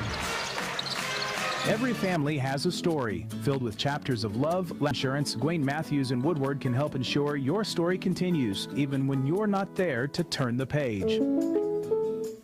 To come. Experience? Visit GoPioneer.com to sign up today. To come. Experience? Visit GoPioneer.com to sign up today. Vance Ram of Woodward has a huge selection of 2025 Ram half-tons with huge discounts, 0% for 72 months, and no payments for 90 days. Plus, get 90 days. Plus, get on new 2026 Ram 50 on on new 2026 Ram 1500 Bighorn and Laramie models. And big savings on all 2025 and 2026 Ram 2500s and 3500s. Right now, get $8,000 off all remaining Ram cab and chassis. From personal checking and savings to home and commercial loans, Sealing State Bank has you covered. Enjoy the convenience of mobile and online banking, wire transfers, and so much more. Sealing State Bank, your trusted partner in Woodward. Come visit at 2314 Williams Avenue and experience hometown banking at its best. Your final of the girls' game is Elk City over Woodward. 50 totals for the Boomers leading the way. Lexi Middle, Kaylee Mills, both with 11 apiece for the Boomers tonight. Unfortunately, Lexi Middle down the stretch suffered an injury, did not appear later in that game. Had 4 points apiece for Kate Boring. Scorers, you had Lucy O'Hara ultimately leading the way with 14 points. She made 2 3-pointers, 12 for Kaz Ulrich, as well as Campbell Garbarino. Blakely Ball was 7-5 for Kylie Coffey and a point for Olivia Williamson. The quarter scoring in that second half, 11-9. Elk City won the third. But in the fourth quarter, 17-3, the difference there in favor of the Elkettes.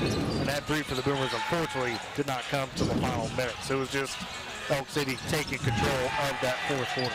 Maybe some kids that are sort of ball. I was watching Lexi Mendel walk off the floor. She had 2 ice bags on the back of her on her calves. It takes a little bit of time. They will get there.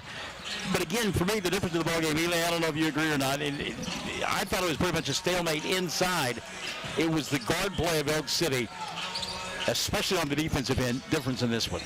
Well, it was, and I think just the ability to eventually start making shots.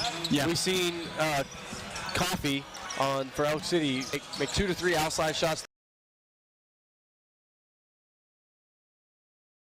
on the perimeter, and not only could the Boomers, not quite get that part figured out, they struggled to make shots at all down there in the fourth quarter. Had plenty of looks inside, just didn't get the role that we needed. And then that defense from those 3 guards, up and down the court for Elk City was paid the difference there in this game. So there's your final. Elk City 53, Boomers 36 to begin the season. We'll close tonight. It's Boomer Basketball on Z92 and Boomer TV. Are you looking for a bank that understands your needs and works as hard as you do? Well, serving our area since 1908, offering free checking with no monthly fees and convenient mobile banking, whether you're in Cordell, Elk City, Weatherford, Woodward, or housing lender. Every family has a story filled with chapters of love, laughter, and dreams for the future. But what if one day you're not there to help write the next chapter? Life is unpredictable, but your love for your family shouldn't be. With State Farm Life Insurance, Gwaine Matthews and Woodward can help ensure your story continues, even when you're not there to turn the page. Protect the chapters yet to come. Talk to Gwaine Matthews, because your story deserves to be told.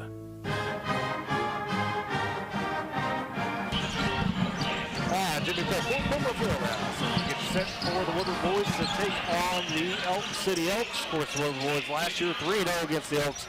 Outscored them 203-90 across those 3 contests. And for the Boomers coming off that 18-7 season, your 2 leading scorers return. Kate Gaines, 24 points a game last year, 8 rebounds, a couple of steals, a couple of assists per game as well. Shot 55% from the field, 39% from 3, and 83% from the free throw line. Gage Hutchins, the guard, the senior now, got after it on the defensive end, turned a lot of opportunities into points. He averaged 11 a game. And then after that, you got guys like Cole Reed that's got to step up in the big role, and kind of the rest of the field, if you will, to figure out what's going to be with this team. You graduate 4 big seniors, have to come in and make a big impact. Yeah, it is, and thankfully we lose a lot of size inside. But we had some growth spurts, in the offseason too. Cole Reed, he bloomed up to 6'2". Not saying, he's going to serve as a post. We got some height, not a lot of beef, but we got the athleticism. So it's going to be an exciting, first game to see, where we kind of hold things together. For Butler last year, Elks wasn't just a handful of games, but went through a lot of transition. terms of the roster, guys like Tucker Garza, Jeremiah Jackson either hurt or did not play. And then you look at their leading scorer. Was the quarterback this past season for them, so he's not in the fold. But you got Tucker Garza back, Jeremiah Jackson leading the way, guys like Crew Keys as a junior as well.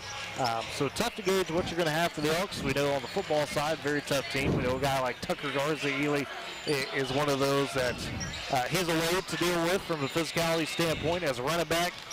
Showed on the football field, maybe not the tallest guy, but guys that are tough, just like we saw the Elkettes. Doesn't matter necessarily the height. We've seen,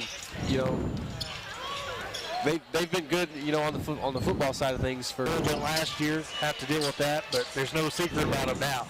He's got to handle that pressure. Well, and being a coach's kid, right? Oh, absolutely. Helps out a little bit,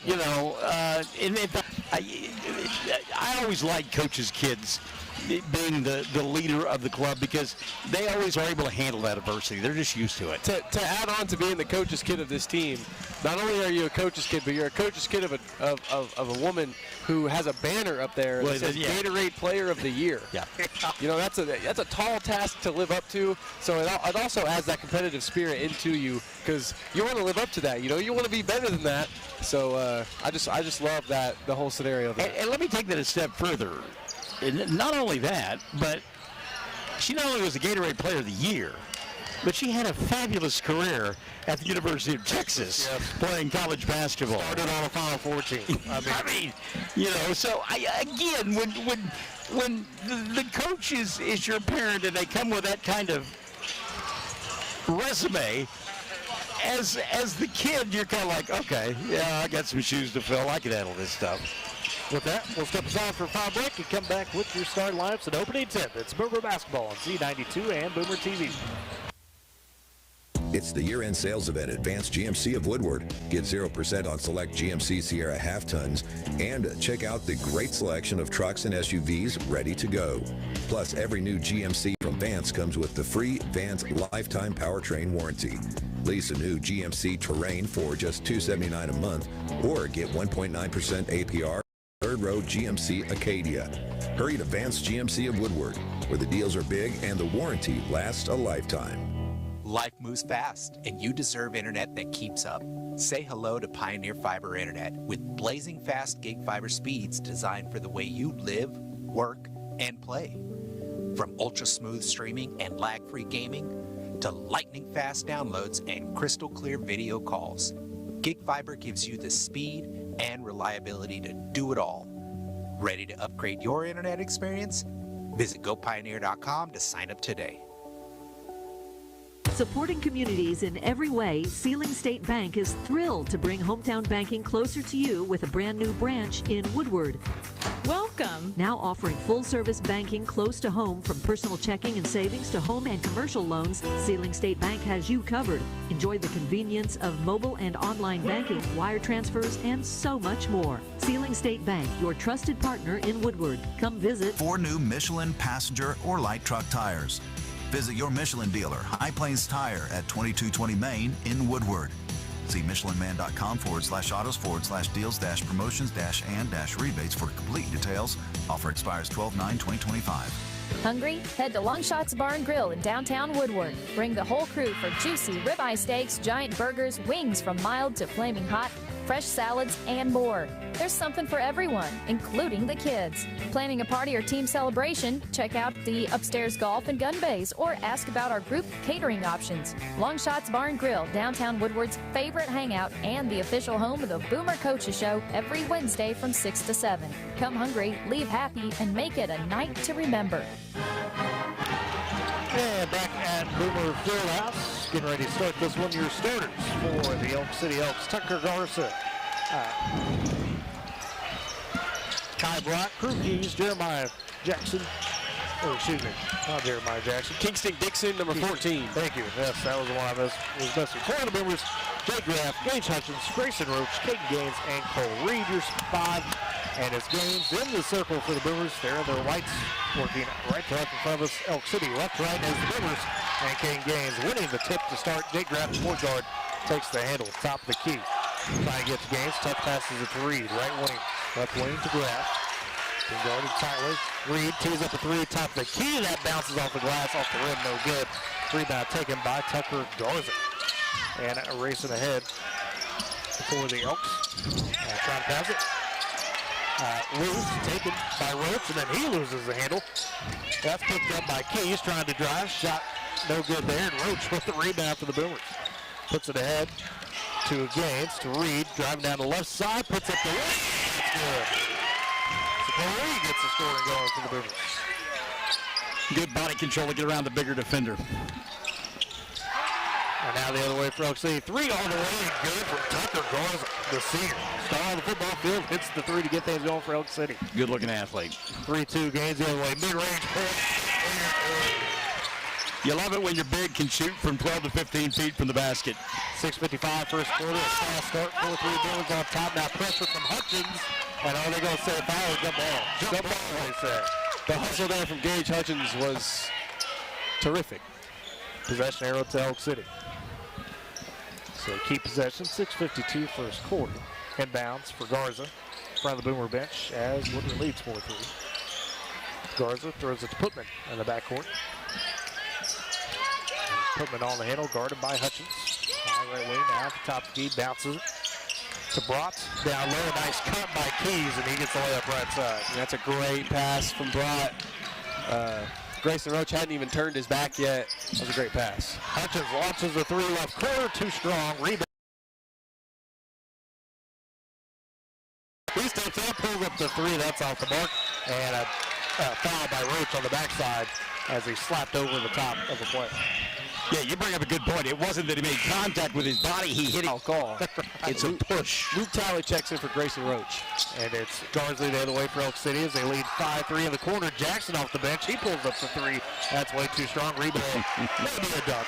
Maybe a dunk. Good job by Jeremiah Jackson to get back, though, and play the defense on Gaines. And you're right, he was looking to be dunkalicious on that one. Inbound goes to Gaines, top of the key, guarded by Jackson. And Gaines away straight up. And that crowd not liking that a little bit, Michael. But one side loved it, one side didn't like it so much.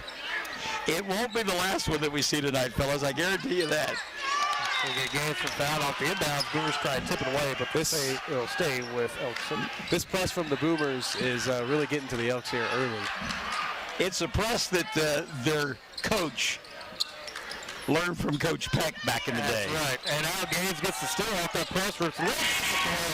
Good. He took it away from Keys. Gaines with 4 points. Suffocating defense. Inbounds to Jackson in the backcourt. He's pressured by Graff. Flips it ahead to Garza. Stops, takes the three right wing. That one's short. Rebound long. Trying to get the handle. Collects it left wing. 5:30 first quarter. Boomers lead 6-5. Back to Garza on that wing. On uniforms. And his pass taken away. Graff dives for it on the floor. Goes it to Reed. Tried to drive. Still moved by Reed. He's fouled on the floor. But how about the effort from Jake Graff playing out there? Goodness. Left some skin out there at midcourt. Maybe a little rash to deal with, if you will. Kid who's been on a lot, just played football. That's something I was waiting to happen. They've been, Elk City, they've been very physical with Caden Gaines, knowing that that's the focal point of this offense. Hands all over him so far. And Jeremiah Jackson just reached out and grabbed him. Inbounds goes high, top of the rebound taken by Elk City. Garza has the handle. 4:55 first quarter. Flips ahead to Nicholson. Kicks to the corner, Jackson. Left side, trying to pass back up. Hutchins steps in front. Doesn't get the steal, but Nicholson on the inbounds, backcourt. Looks like you two guys. I don't know about that. Maybe Ely, not so much. Hans and Franz. 4:40 first quarter. Garza has the handle. Nicholson, crossover. Up the wing to Garza. Shot clock at 5. Graff guard him top key down to 4, losing the handle with 2. Puts up the jumper in the paint off the front of the rim. It's loose for the rebound. Garza collects it. Kicks it left side. Something I love to see, the Coach Gaines is focused on the defensive side of the ball right now. She's the game when the Boomers are on defense. 4:50. Drop by 611 Texas Avenue in Woodward or call them today, 580-256-4324. Smith & Co. powering Boomer Sports this season. Michael, you're still the voice of our weather sounder, right? 20 years now. Out of the timeout, Boomers lead 8-5. Elk City with possession, 4 minutes first quarter. They race the other way with Jackson. He'll attack from left and spikes it like it's volleyball. He said, I'm going for that block. that was what he was sitting back on the wing, just waiting somebody to challenge him inside. Not so fast, my friend. 3:49 first quarter. Boomers lead to Gaines. 2-hand jam for Caden. 6 points for him. 12-5. And a foul as the Boomers were trying to apply the pressure again. That one going to be on Luke Talley, his first. But back to that play on the other end, Gaines draws so much attention from the defense. That one small step towards Gaines frees up Cole Reed on that layup. He's got 2 different buckets off that very play. 12-5, Woodward leads. 3:22 first quarter. In the backcourt on the inbounds, it's Jackson. High right wing for the Elk. Started by Gaines. Now trying to attack him. Crossover. Stops right elbow. Has to flip it over to Garza in the corner. Guarded by Talley. Garza back up top to Jackson. Thinks he turns. Drives. Kicks in the corner. 3 on the way. And that's too strong for the Elks. That one by Dixon. Boomers racing the way. Talley drives. A little out of control, but he draws the fouls. Garza was underneath. And it looks like he may be called for the block. No, it was a foul out high. Oh, okay. There you go. And they do, yeah. Nichols. That's why you're the pro right there. Right there, boys. You've seen it all. What did he say about us a second ago? Being strong? I don't know about that. First free throw for Talley off the mark. Maybe you, Ely. I want to see you guys show up in the overalls like these guys down here with those shirts on. Yeah. Rocking those camo overalls. Would you even sit by us? Talley makes the second free throw. Sure. Because you guys would really make me look good if you were wearing those. 13-5 Boomers lead. And Hutchins slaps away a deep pass. Tended down low. Talked about Mills in the girls' game. Hutchins, he's got one of those motors that runs. Absolutely. Yeah, absolutely. They marry each other in a lot of aspects. Both wearing 24 as well. Very good point. Elk City on the inbounds to Garza, right wing. We act like we've done this together before. Well, you're just so smooth to work with, Michael. That's how it is. Well, I tell you what, Garza, you see his physicality there. Oh. Able to get the shot off, even though the bump, the bang, and smack in the head. And the first foul on King Gaines. And Garza, a guy that had to put on weight. You know, Elk City with Coach Zach Maynard, they run that triple option. They run that flex bone. And he was trusted to be the big back this year, and he responded well. Help Elk City make the playoffs. First free throw for Garza, good. And you know, for as big as he is, for as strong, I mean, he's awfully smooth. Confident in what he does. You see that a lot with the senior Michael. I mean, they just know their bodies by that point. Second free throw on the way from Garza. No good. Rebound high by Gaines. Laredo's first into the game for the first time. It's Roach taking it below the left wing. Back to Gaines. Top key 3. Hand in the face. Gaines with 9. Boomers lead by 10 all of a sudden. 16-6. Elk City's trying to keep ahead as they race down. Wild on the shot.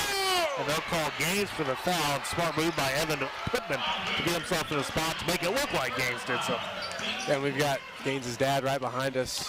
It wasn't a favor, wasn't a friend of that call, but he might have got him in the forehead just a little bit. I was watching Laredo and Garza go after it here at midcourt.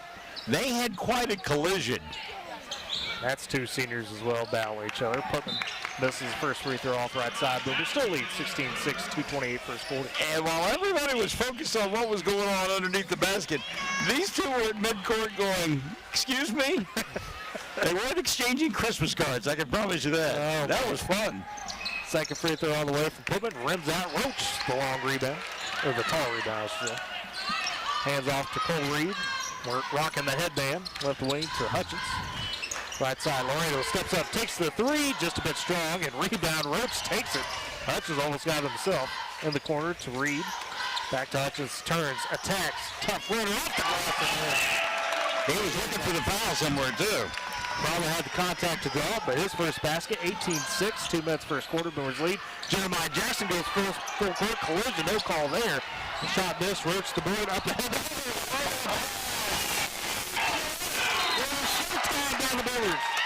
Reed will find it, timeout. This time though, I think maybe the delay again. The Suckers are in town after that play. Little behind the back, no look, and right in stride. That's the thing. It was a little bounce pass, right, hit him right in the chest. Easy transition to the basket for the two. Boomers rolling 20-6. Minute 40 first quarter, and now whistling a foul underneath on Woodward. As I think they're going to call Roach. Mm-hmm. And they are. Oh, they're actually going to say it's on. It's on Kai Brock. It's on Kyle Brock. Him and Roach were both going at it, and Brock gave him a little bit of an elbow down inside as he was fighting for position. That forces a bonus situation for the Boomers.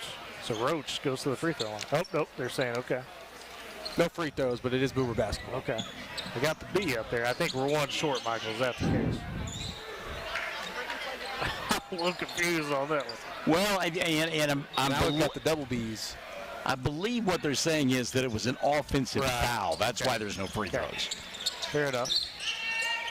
In the corner, Roach for the Boomers. Left side, trying to get down to Reed, and Jackson just swats it away after he played defensive back for Elk City as well as wide receiver. Well, that was a defensive back play right there, just swatting it away. Did that a few times throughout the season. Came away with a couple picks as well. Hutchins below the left block, inbounding from Boomers. Top the key to Reed, and now whistling a foul. That's shooting. That's shooting. And that one is on Elk City. It'll be the second on Jackson. Now we will be shooting free throws. Yes. Try to run through the screen out high. They run that picket fence. Try to get your guy free behind it, shoot the three, and ran right through it. Now a timeout going to be taken. Coach Full with the timeout with the minute 32 remaining in the first quarter. Boomers lead 20-6. Great Plains Bank, Heritage Trust, respect. Those are the things that make Great Plains Bank great.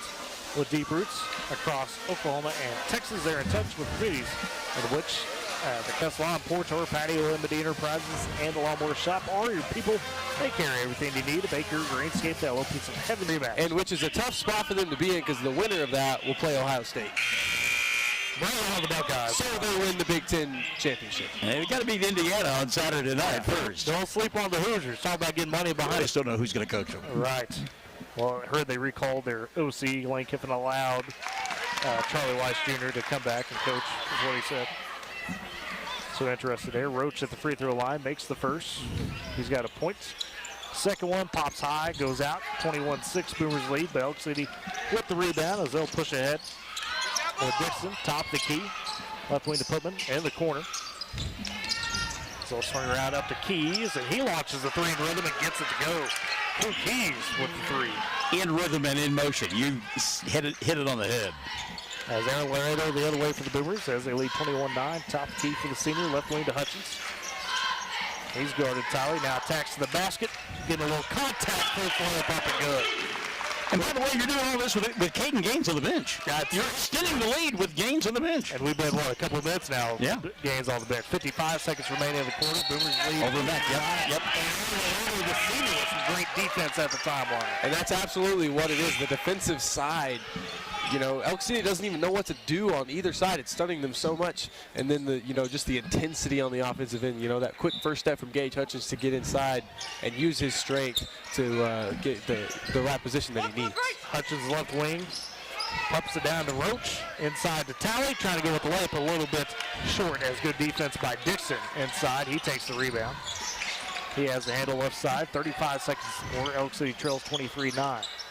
They'll swing it around to Denham, up top to Keys, guarded tight by Hutchins. He spins, has to pass it back out. Denham left wing in the baseline to Brown. Travel. Yep, travel by Keys. He was guarded by Colwood. To Ely's point there, Michael, Elk City knows they've got to go. They don't know where to go right now, though, with this defense. Little bunny hop there. 20 seconds remains in the quarter. Boomers lead 23-9. Laredo with a calm dribble at the Woodward W, calling out the play. Down to 13 seconds. Again, no gains on the floor for the Boomers. Elbow to Talley, that's poked away, almost stolen. Laredo catches it. Talley left wing.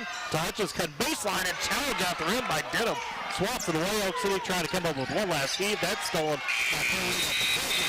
Shot not going to count. Ooh, that's an Elk City cheerleader right on the noggin. Yes. And that's a tough end to the first quarter for Elk City as the Boomers lead 23-9. We'll step aside. It's Boomer basketball Z92. Woodward Steel, your tri-state leader in steel, wants to remind you that in addition to taking care of all your steel needs, Woodward Steel carries other important materials such as stainless, aluminum, 4-inch to 12-inch PVC pipes and fittings, and so much more. If you're in the shop or out in the field and in need of fabrication materials, don't hesitate to pick up the phone and call 580-324-8005 to talk with the staff, or visit the shop Monday through Friday, 8 a.m. to 5 p.m. at 210 48th Street in Woodward. Woodward Steel, your trusted tri-state leader in steel. At Bank of Western Oklahoma, we've been a cornerstone of the community since 1908. Being locally owned and operated, we understand the values and the culture that define Western Oklahoma. From supporting local farmers to helping small businesses thrive, we take pride in offering personalized banking solutions that reflect our deep understanding of Western Oklahoma. Discover the difference of a bank that's been by your side for generations. Bank of Western Oklahoma, member FDIC, an equal housing lender. Every family has a story filled with chapters of love, laughter, and dreams for the future. But what if one day you're not there to help write the next chapter? Life is unpredictable, but your love for your family shouldn't be. With State Farm Life Insurance, Gwayne Matthews and Woodward can help ensure your story continues, even when you're there to turn the chapters yet to come. Talk to Gwayne Matthews, because your story deserves to be told. Underway, action going in the second quarter as Boomers lead 23-9. Crew Keys with the missed three-pointer. He'll dribble it back out high and reset the offense top key. 8 seconds on the shot clock. High screen, hand off to Keys with 3. He's got to put up a shot. Free throw line, kicks it off. They're not going to get the shot off. Second. Both times by Elk City, one on the girls' side, now one on the boys. Tick, tick, tick, tick, tick. You got to get used to that in your head. And I've got to be honest with you, sitting here watching these two games, I've had to get used to it. Right. Again, the Boomers have had experience a little bit with it, playing Kansas teams in Kansas the last couple years. Games for the Boomers, pulls up straight away for 3. That's just a bit offline. Rebound taken by Elk City, and Roach, I believe, getting called for the foul. That he is, as he's fighting for the rebound. As the board taken by Hadley Brown. Sophomore.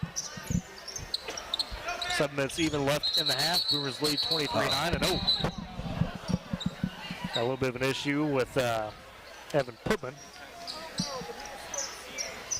And so coaches will have to tend to him, as we do have an injury timeout. Let's go ahead and step aside real quick.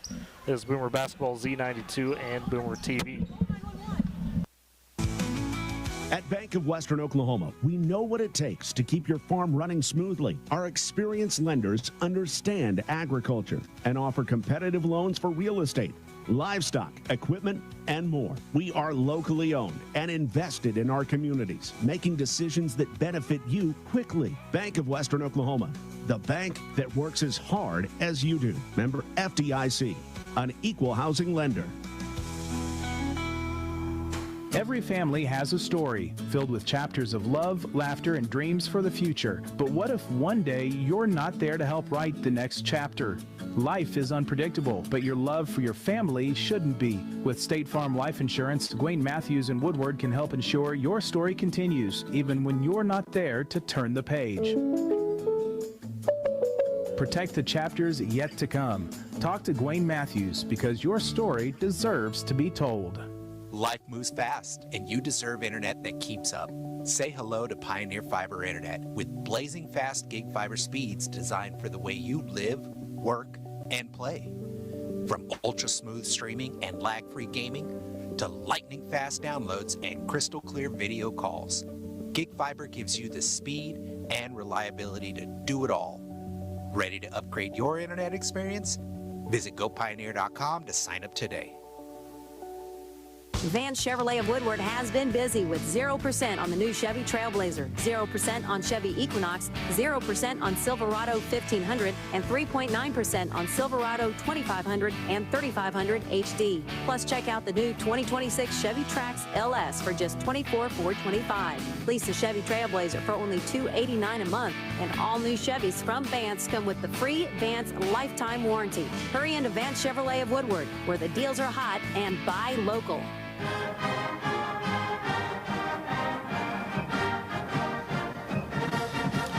Game paused at 23-9 at the moment in the second quarter. We do have a situation that's developed with the boys basketball roster. They're attending to him at the moment. Both teams have cleared the court as they are attending to him in this situation. We'll go ahead and step aside real quick again. We'll keep you updated on the status of this game going forward as a 10-2 Putman. That is Boomer Basketball, Z92, and Boomer TV. Life moves fast, and you deserve internet that keeps up. Say hello to Pioneer Fiber Internet with blazing fast gig fiber speeds designed for the way you live, work, and play.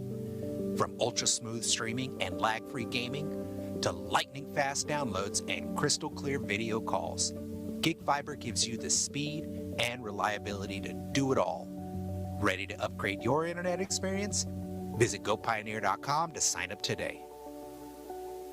Life moves fast, and you deserve internet that keeps up. Say hello to Pioneer Fiber Internet with blazing fast gig fiber speeds designed for the way you live, work, and play. From ultra-smooth streaming and lag-free gaming to lightning-fast downloads and crystal-clear video calls, Gig Fiber gives you the speed and reliability to do it all. Ready to upgrade your internet experience? Visit gopioneer.com to sign up today.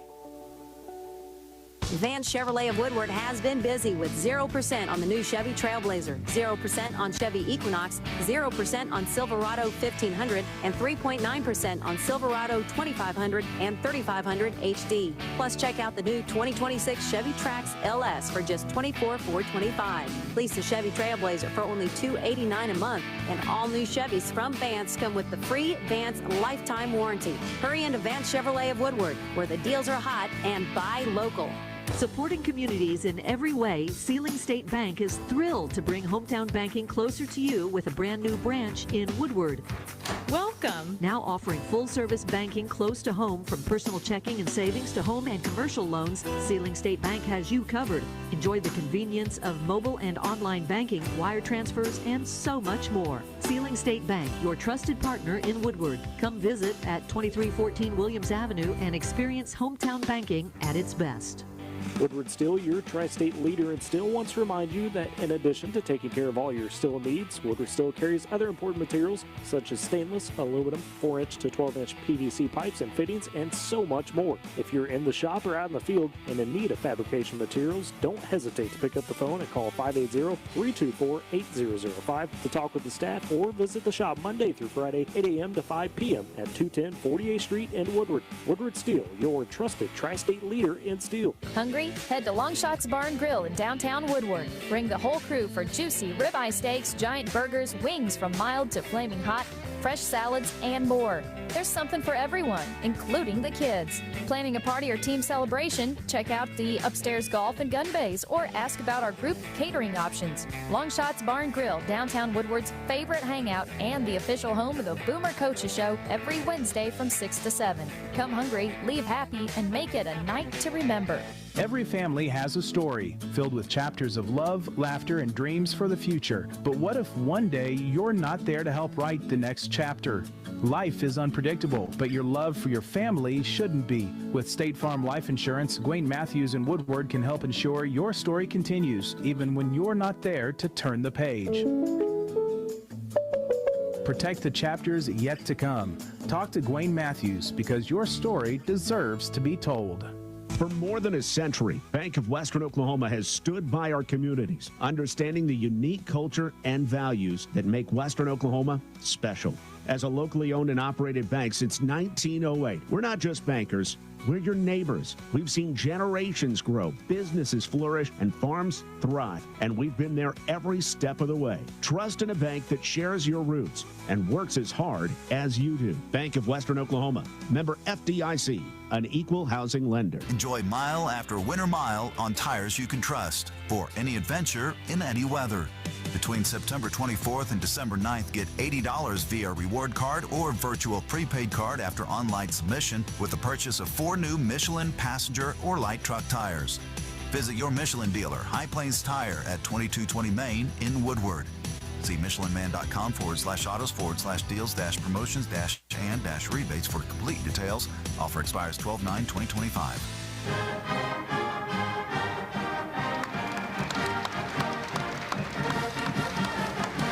fill the house and hearing the applause because emergency personnel has responded and very quickly tended to Mr. Evan Putman, and thankfully they have got him up on the stretcher and wheeling out, and we saw movement. Very serious situation there. He had collapsed on the floor, and quick response by the emergency personnel on hand, and thankfully looks like they'll be able to get him out here and get him tended to. Obviously, we will see about the status of this game. Currently paused, 7 minutes left in the half as the Boomers lead 23-9. But obviously, Michael, all thoughts right now with Mr. Putman. Yeah, and you know his parents as well. They both are here, and we're tending to him and helping him through that crisis. And they cleared the kids out of here, which was terribly appropriate because that's hard to see, hard to witness. So I keep a good thought for him and his family, and again, thankful for the quick response and able to help him. I don't know. You know, it's a difficult situation, you know, now from an administrative standpoint, from a coaching standpoint. Do you come back out and play, or you call it a night? I mean, I don't know. It's one of those things, and unfortunately, you see this from time to time in sports. The game kind of becomes secondary, obviously, as everybody's thoughts, both teams with Mr. Putman. So they will discuss that, it looks like, with the officials. Okay, and I think that's the appropriate response. Yeah, they have announced that the game is going to be canceled the rest of the way here. So incomplete game, unfortunately, but obviously everybody's going to have their thoughts with Mr. Evan Putman of Elk City. Had a serious situation there early second quarter here.